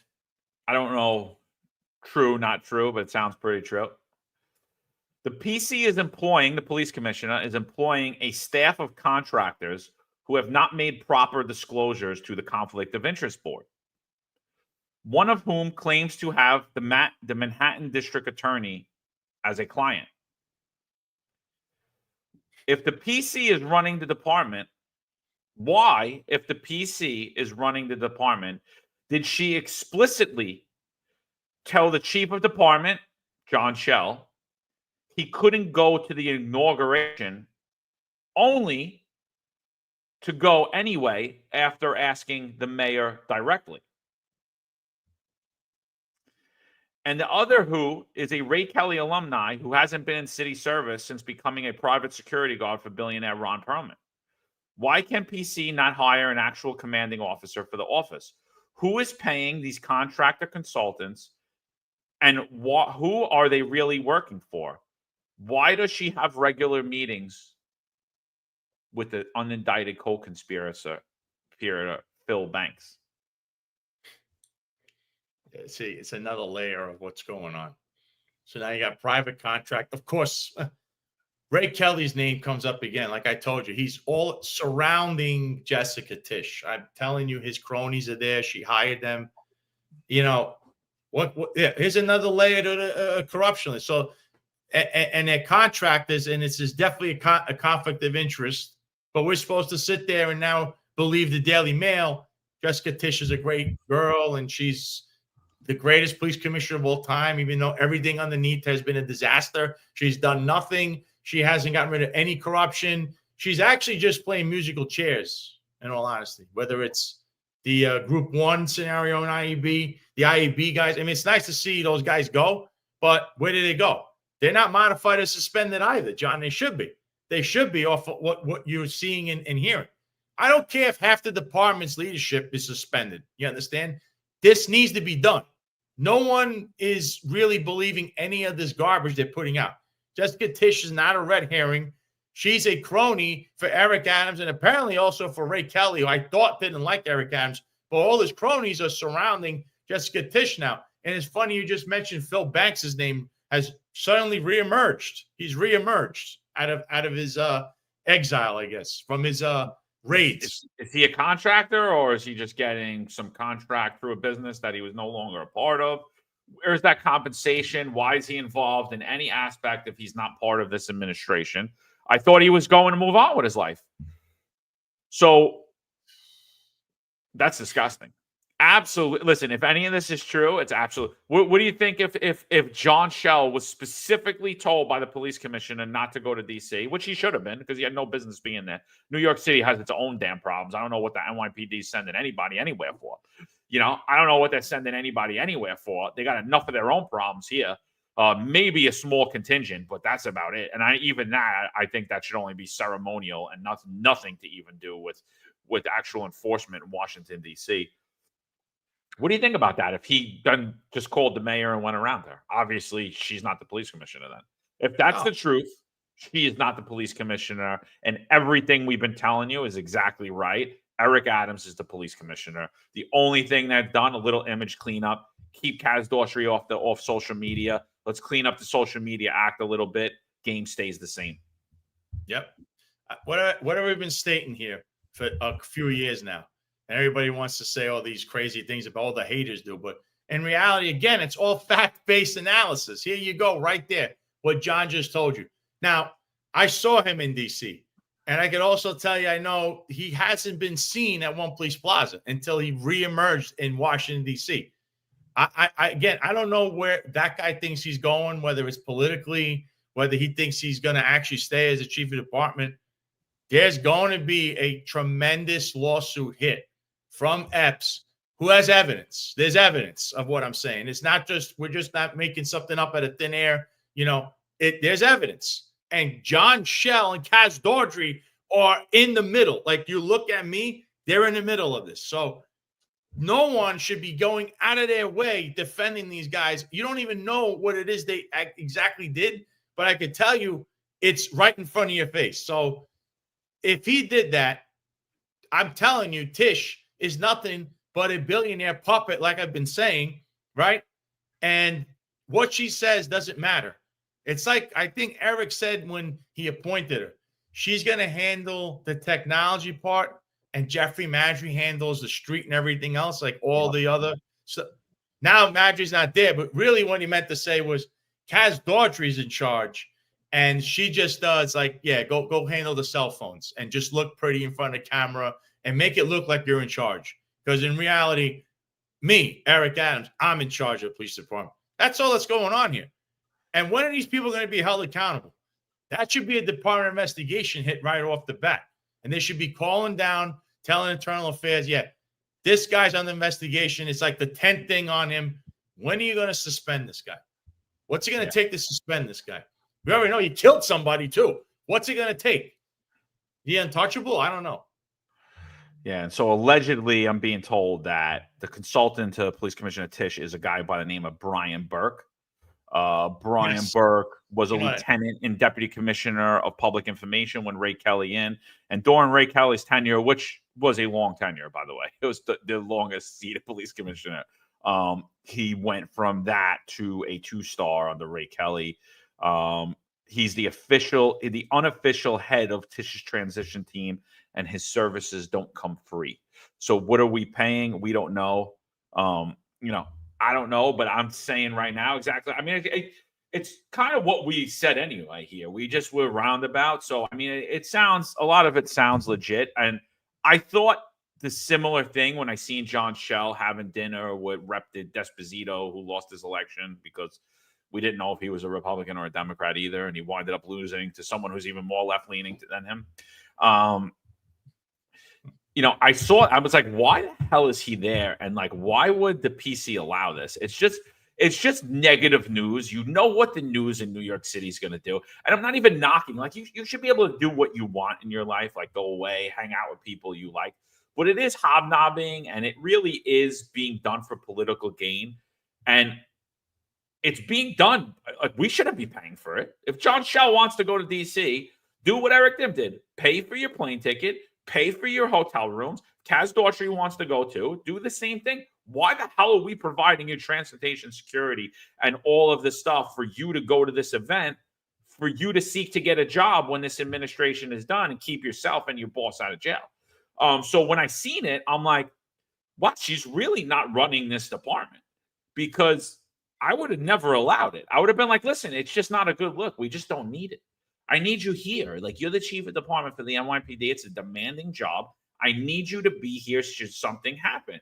It's John Sal and Kaz Daughtry are clearly running this department now. So who was left to actually run the department? It was just Tish, but she was the manager. And like you said, it was supposed to be Jeffrey Maddrey doing the police thing because he had that. And now it's like, well, then now he's not there. His mentee, the person that says that Jeff Maddrey was his mentor and his good friend, John Sal, running it, but he's not there. So who actually is who was running the department? Clearly, nobody was running the department this weekend. Everybody was in D.C. pretending to be MAGA now. And it's for their own personal gains. Had nothing to do with the benefits of New York City taxpayers. but yet we footed the bill. We footed that bill, and it's disgusting to me. Honestly, this administration can't come to an end soon enough. And, everyone's like, oh, it can't be this. It's going to be worse. The Vicky Paladinos of the world. You know what? It's not going to be worse than a criminal enterprise running New York City. It just can't be. And, I keep getting people all over Florida. Oh, he's better than Bill de Blasio. I'm like, the NYPD was much better run. It was less corrupt. And New York City was a much better place to live in under Bill de Blasio. I never even thought I would ever leave New York City, even with Bill de Blasio as the mayor. So, and Eric Adams destroyed that whole thing for me. So, he destroyed my whole worldview of New York City and actually my ability to even support my family, eat in restaurants or do anything in that city. That was Eric Adams that enforced all that. So, I mean, to me, it's clear as day when I look at the numbers, the communist Bill de Blasio, when I look at the feel of New York City, the amount of people that was still in New York City, the amount of people that left, New York City was a much better run city under the corrupt communist Bill de Blasio than it is under the corrupt criminal enterprise of the Adams administration. And it's not even up for debate for me. We don't need to debate it. Anybody that wants to debate me on it, we could do it. I'd love to. You're not going to look too good that day. You're not going to have any good. You're not going to have any good talking points. You're just not. I think even on public safety, the crime numbers were also a lot lower under Bill de Blasio than they ever were under Eric Adams. Eric Adams has only skyrocketed up his whole administration because it's a free for all. This proves it. Can't you tell? I knew. Listen, whenever you start seeing police officers in D.C. from New York, you got to get sworn in. Remember the last time they went there, they had some encounter they should have never been in. I mean, that guy could end up suing New York City because where did that come from? They took police action without even being sworn in yet. So they're technically civilians. You need permission to drive down from every state governor. All of this stuff never happened, by the way. They did not get any permission for that. In order to take police action outside of New York City, when you're going to D.C., which they did, they weren't even at the point where they were getting sworn in. Last time they just took police action. That's wrong. I don't know if anyone actually realized that is a legal quagmire. So that's what these guys do. They don't care about any repercussions because nothing ever comes their way. See, they're going to run to Burke. They're going to run to Kelly. They're going to run back to what Peter King was there. There's the all-time. That guy, he was the guy that okayed that guy in Long Island, the police commissioner at that time, wherever his name was, that was during those murders that he was covering those up. And then the guy got involved in, he had a prostitute or something. He was a police chief out there. That was Peter King's that kept defending this guy. Then he got caught again. And the guy was guilty of this stuff. And he's going through a case right now with that. That's who Pete King's now hanging out with John Sal. So just know who you're dealing with and what decisions they're making. These are not men of honor or integrity. I mean, it's like a cult that hangs out with each other. This guy, I don't know if he's ever going to be held accountable for it. I really don't. I don't know how. Because right now he's probably trying to work his federal angle. Please don't come down with any federal indictments on me. That's probably John Sal right now. Because that's how they think. How does a criminal think? How do I get away with this? How do I get away with this? Oh, I know this guy, I know that guy. I'm going to try to cover all my bases. He's going to try to cover the state and the federal if I'm him. Because this is where this is headed, folks. That's where this is headed. You're hearing about this kind of stuff? I mean, come on. Wake up, man. I agree with you, dude. And that's the thing that annoys me the most. It's like, this was an epic election. I think it's an epic political movement. It's really awakening of the people. And to now align yourself with these people, it doesn't make sense. I did a space last night with Cafecito Break. Maul and Bethel was on there. Monday nights, Cafecito does a 9 p.m. Space. She does it with Mark from New York and Cozy Wellness. Great space. It had a lot of great guests on there.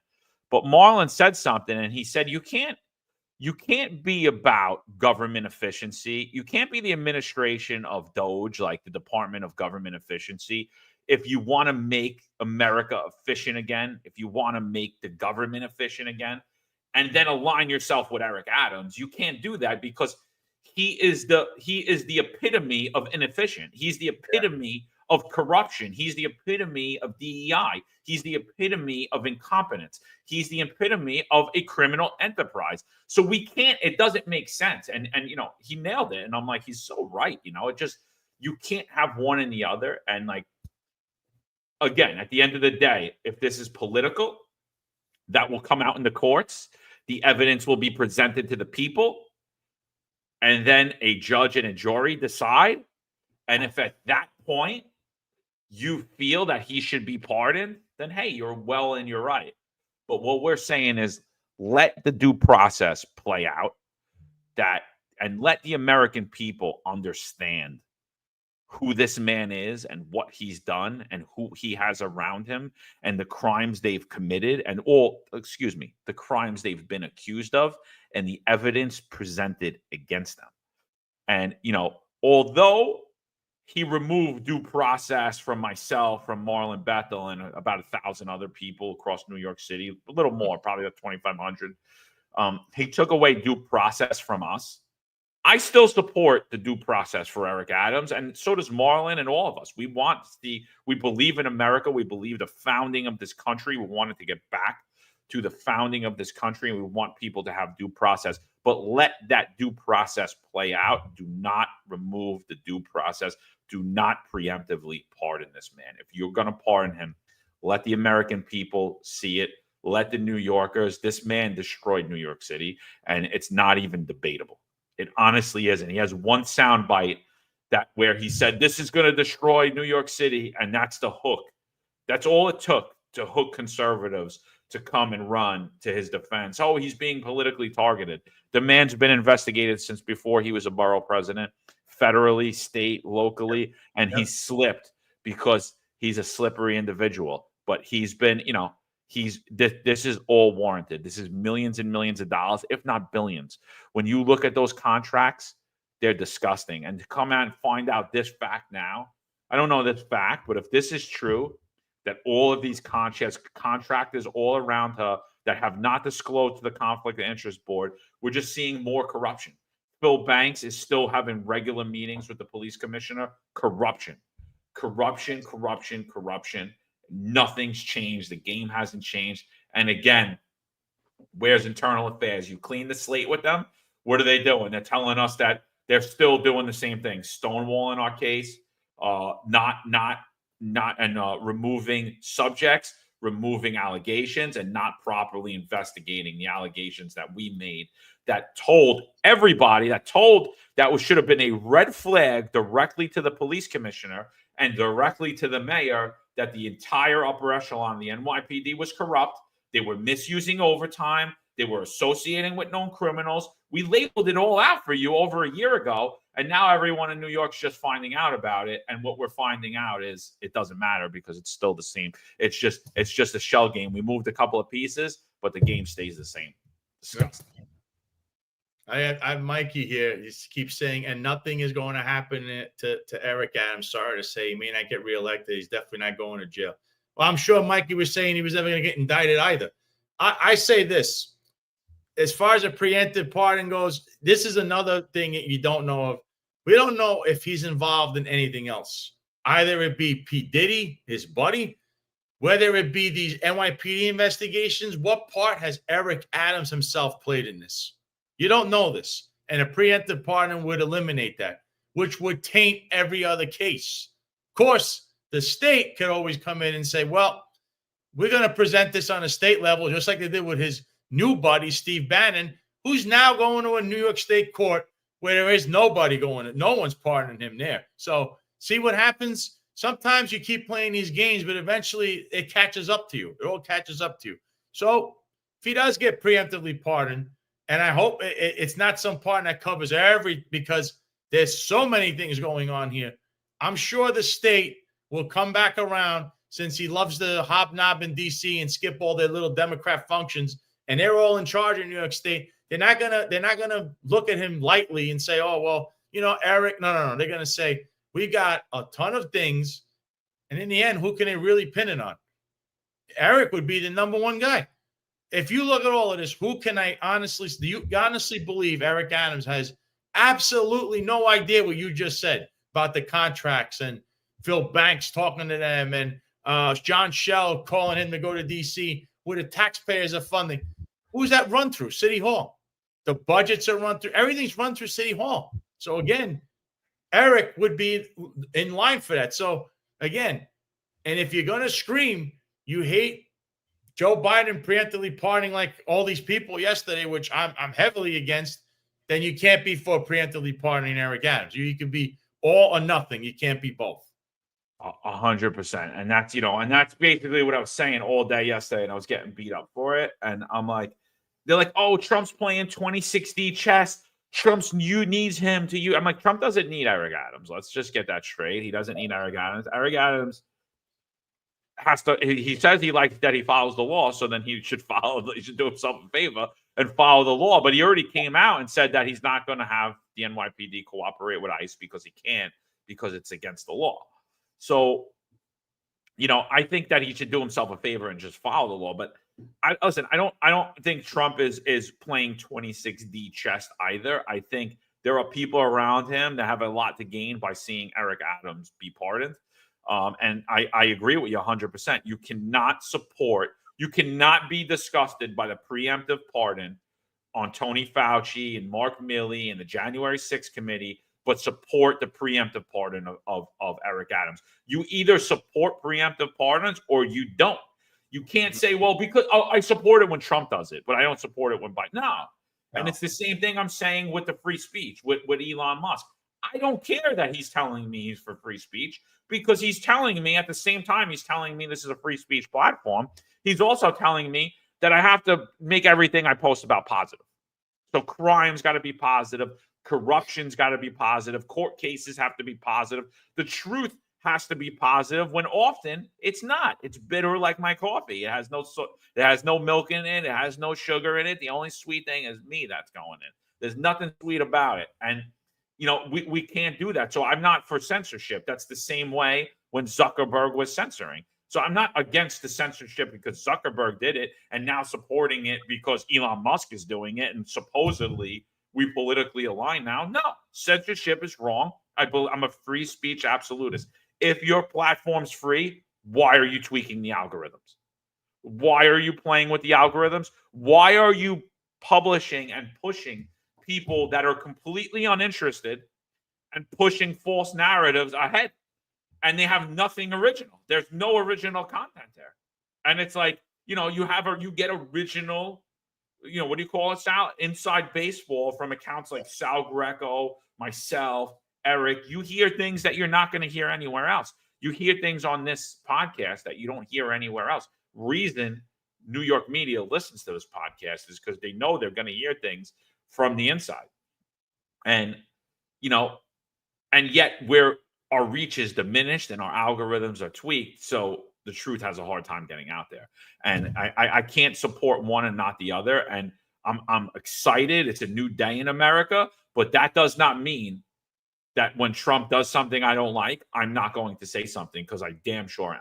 And I always did. And that's who I am. And that's who I'll always be.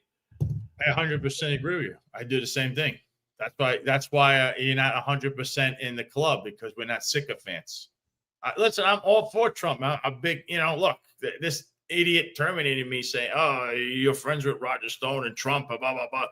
And now he's groveling to the guy. But in the end, I don't grovel to anyone, The only person you should be doing anything like that to is your God. So that's who you got. My God is God. So as far as Trump goes, if he does anything then we're going to try to hold him accountable too. Not saying that we don't like him, but again, that's what I'm saying. Like, we're not for preemptive pardons for this reason. And what you're hearing now is, oh, look, Juju's back from D.C. He must have just made it. Oh, he's sitting down in the airport again. He's drinking his coffee. What's up, Juju? He just heard. Wait a minute. They just said what? John Sal, what? Contracts? What? What? Who leaked that? Who leaked that? Yeah, Juju, we were just talking about how your boss was told by the PC not to go to Washington, D.C., but then he just went around the PC's back and asked Eric. And Eric's like, of course, go get me that pardon. Go work the room, John. Go work the room. Go work the room. Go be a good Republican now, because, people think you're MAGA. So be progressive. You could be anything you want to. You change. You're versatile, You got two faces. The one side has 4 chins, the other one has 3 foreheads. Yeah. So Snake Plissken 499 to the podcast. He says Trump should bring up Sal to Adams reinstatement with back pay.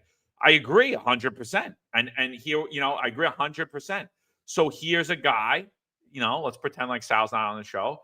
Here's a guy that he's a supporter of Donald Trump during the time of everybody wanted to kill Trump, including Eric Adams and all the celebrities that are standing around him and everyone else. And everyone's saying all these horrible things, and they're trying to throw him in jail, and they're trying to do all this stuff. But here's Sal Greco, who stood strong like an oak in support of Donald Trump, and he was supportive of Roger Stone. The government went after Roger Stone because he was Trump's guy. That's why they went after Roger Stone, right? Why did the NYPD go after Sal Greco? Because he was friends with one of Trump's guys. So it was friendly to go after Sal, to crush Sal, to destroy Sal. Why? Was it because of Sal? No, it was because of Donald Trump. Same reason they went after Roger Stone. And they did nefarious things, and they broke the law, and they lied on the stand, and they lied to get subpoenas and all these other things that they did to terminate this man. And they honestly didn't prove anything against Sal, and they terminated him for the exact same thing that Eric Adams got 15 days for, 15 vacation days taken for, and went on to retire from his career. Completely arbitrary and capricious, complete political attack. So yes, Sal should be reinstated with back pay and then some, and an apology, the same way that we're sitting here and saying that we're going to reinstate with back pay and an apology all of the members of the military. We should also be saying the same thing for people like Marlon Bethel, for myself. But damn right, Snake, 100% Sal Greco should be restored. And I'll tell you right now, everyone's like, you can't go back. I get restored. Sal gets restored. We're going back. 100%. You will see me in uniform in the New York City Police Department. I might not stay a long time, but I'm going to stay long enough just to piss everybody off and bring it on. And bring it on. Whatever retaliation's going to come, bring it on. I'm all for it. I'm built for this. So's Sal. So's Marlon. We're built for it. I will 100% has to be done. Not because I want to do it. Not because I want to answer to people like John Sal or Kaz Daughtry. It has to be done. That's why. That would be something, right? So us showing up back to work. You're going to probably get a standing ovation from all the cops. Of course, those supervisors, if they haven't been suspended, modified, or, incarcerated yet, they're going to give you that long stare. They give you that Serpico stare, like they did when Serpico walked in. All those people wanted to get rid of him too. Yeah, absolutely. I like it. Thanks for saying that, Snake Plissken. I don't know how this is going to play out. You know how I play out? I'm just going to go right through the court system. I still have we're still in discovery, if you believe. They do everything to just let's drag this along, or let's give the court thing with jury duty to your lawyer so he can't go. All these games they're playing, they're doing all these. It's all to cover the king of New York City, there, Eric Adams. In the end, he's the most responsible for this whole thing because, again, he's sitting there partying with their favorite criminal up there in the Bronx. I'm sorry, criminals. Plural, criminals with an S at the end. So you're going to have to explain all of that. And then we have other things. How did Jeffrey Matry not get terminated years ago? How did Kaz Daughtry not get terminated years ago? They said Kaz Daughtry, they had said that I gave them a misleading statement because they kept insisting I was Roger Stone security with no evidence, nothing. I never got a payment. I never got paid. So they made up a term and called it uncompensated security. Funny that Kaz Daughtry gave misleading statements at a case, which cost them a case, by the way. Can't even go on the stand. Not only did he keep his job, they promoted him. You have to explain that one. That one's going to be, here's one for you folks. That's something they're going to have to answer for. So if you're watching, Kaz, I hope you have an answer for that. Because you should have been terminated, misleading statements. Terminated me, said I gave a misleading statement. How did you keep your job and get promoted? Good question to answer for Keyshawn Sewell. It's coming down the pike. He actually gave misleading statements twice and pleaded guilty to it twice. And he was promoted 7 ranks, probably even higher. Disgusting. And now he's like flouting. He's running around the country, taxpayer dime on everything, with a huge security detail. You know, the other thing I heard Taru camered up all their houses with like high tech cameras, and I'm like, what makes them more susceptible than any other cop in the NYPD? Why are they more in danger than the guy who's out on the street, who's actually arresting people, testifying against people? Why? What makes them better than any other cop? Why are their homes camered up? And I heard a rumor. I heard that one of them had 7, Sal. 7, not 1, not 2, not 3, not 4, not 5, not 6, 7.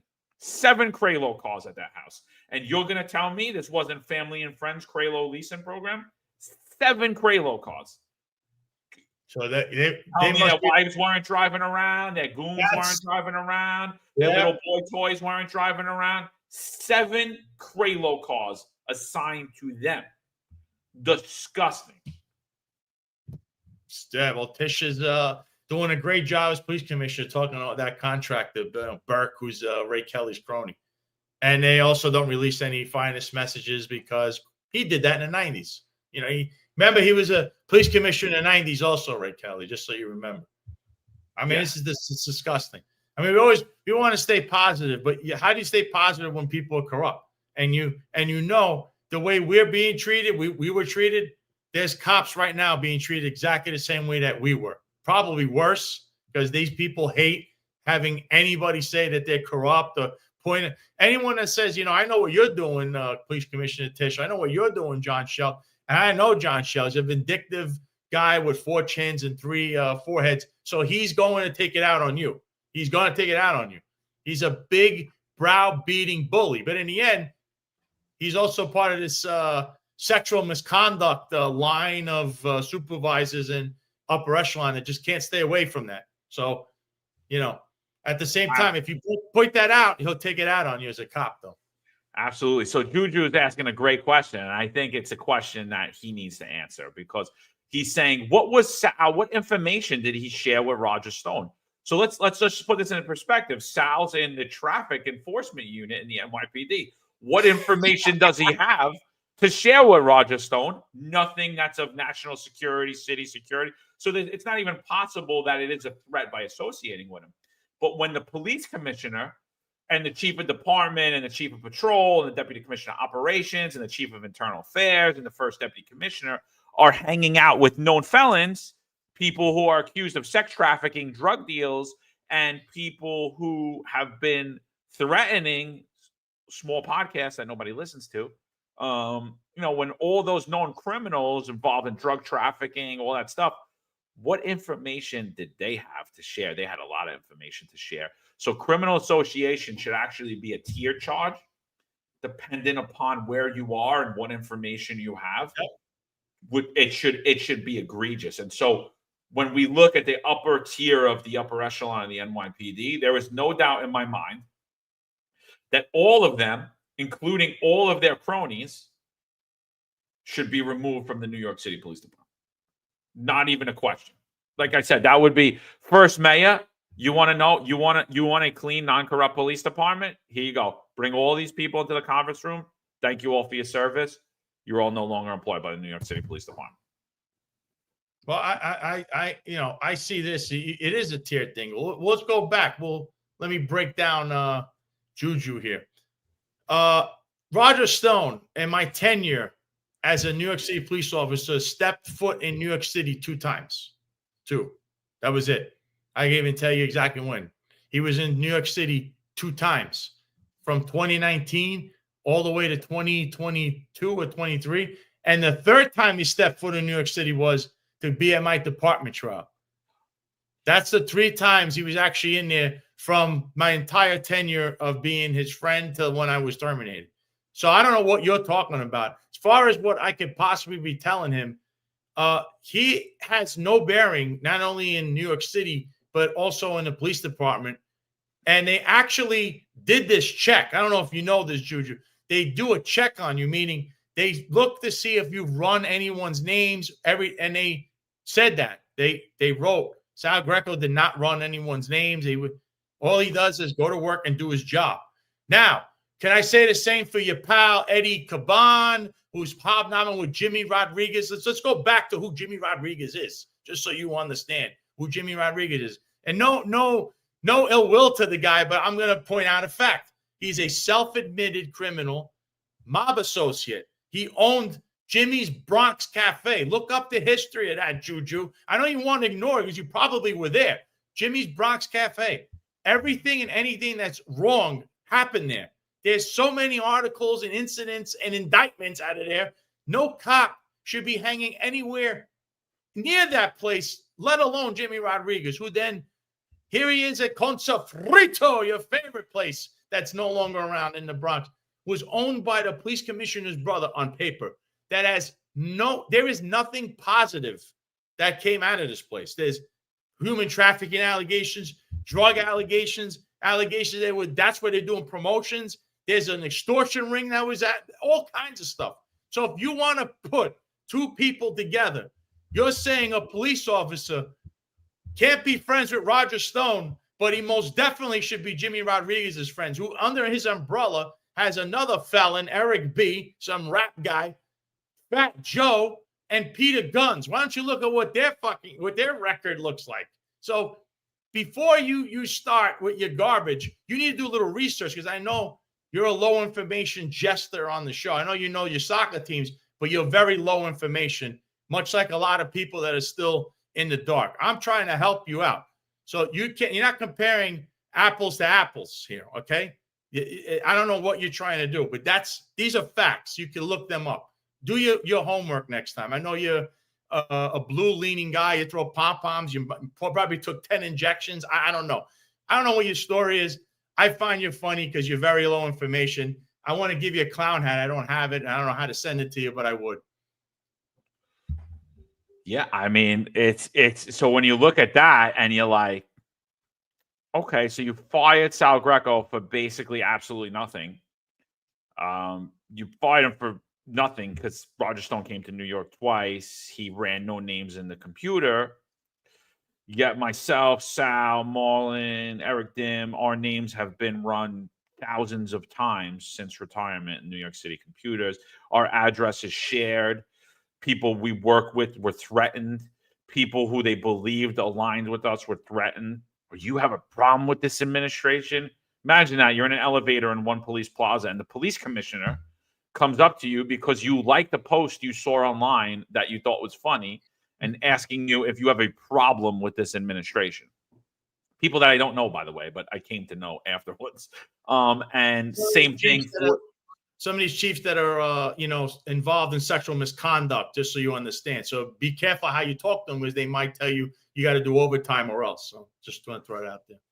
Yeah, no. And then, so that was a right for them to take our information, run it in the computers, call, threaten all our friends, ask where we live, where we work, and then pass that information to known criminals.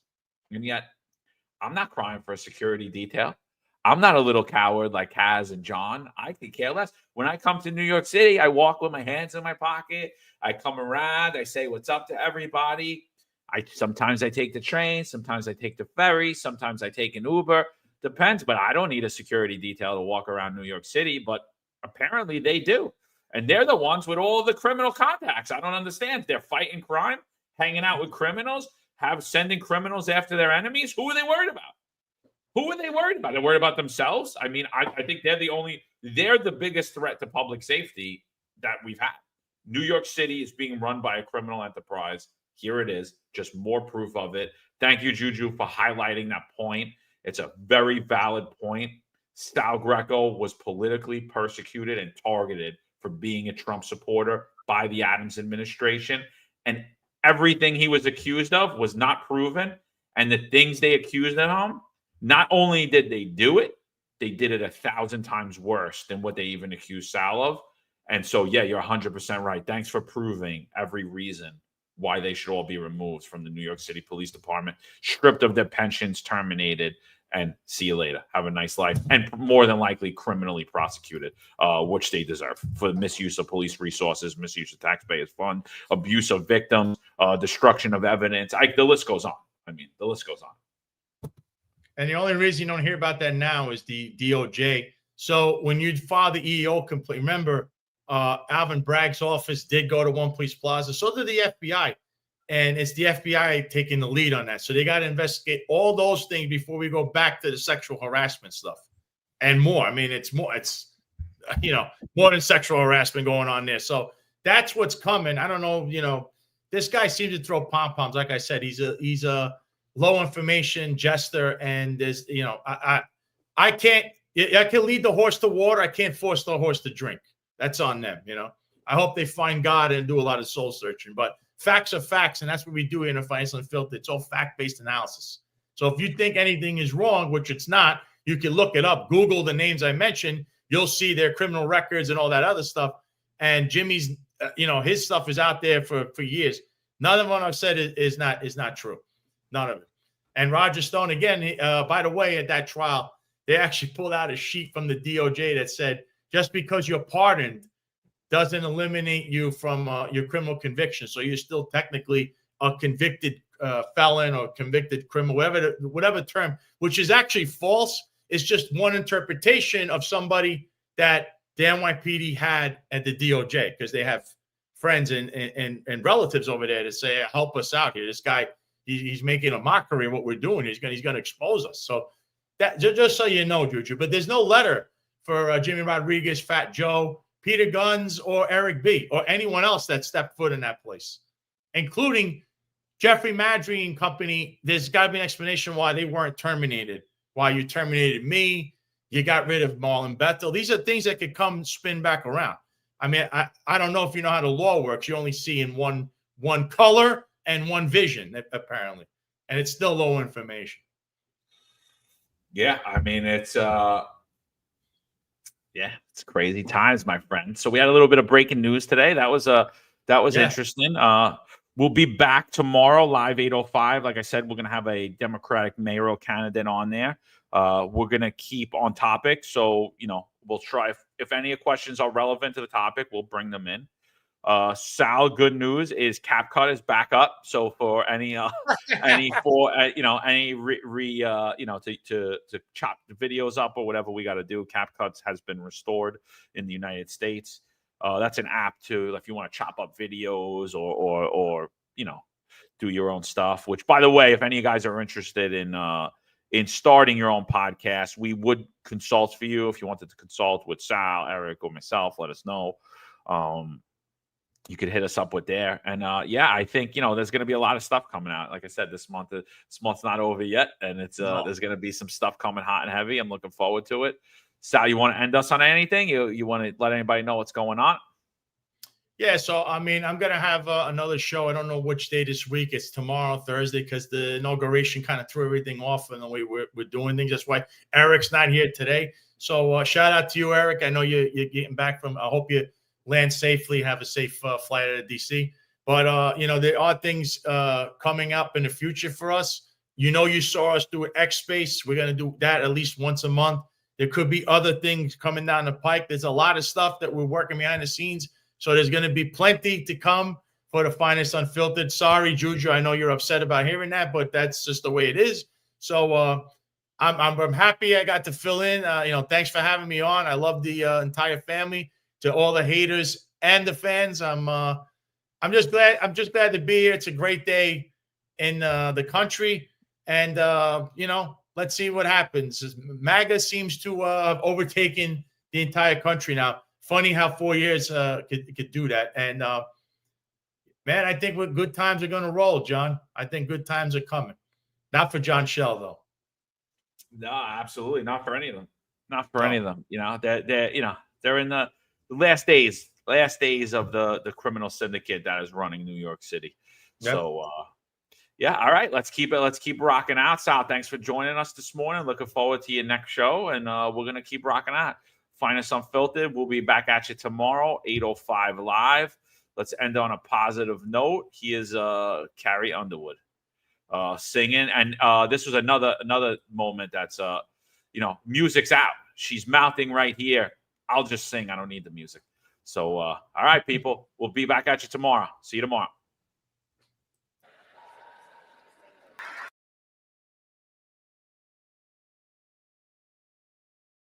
There's a handful of retired officers that don't live in the state that have a lot to say about the dream team, as I like to call it.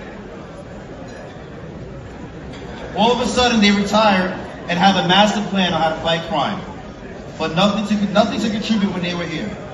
They want to come back and be part of the dream team. What can I say? Law enforcement professionals dedicate their lives to serving and protecting our community. But who's protecting their financial futures? That's where Laidlaw Blue comes in. Our wealth management platform is specifically designed for the law enforcement community. Laidlaw Blue is a division within Laidlaw Wealth Management, run by retired New York City detective John McDermott. His status as a retired detective uniquely positions him to establish a deep connection between Laidlaw Blue and the law enforcement community. Our platform is easy to use and provides a range of financial services, including investment management, retirement planning, and insurance solutions. With Laidlaw Blue, you can secure your financial future and provide for your loved ones. Our team of experienced financial advisors understands the unique challenges and opportunities that law enforcement professionals face. We're here to help you navigate the complexities of financial planning and achieve your goals. Laidlaw Blue. Secure your financial future today. Book a meeting using the QR code displayed or call us directly on 888 901 Blue. That's 888 901 Blue.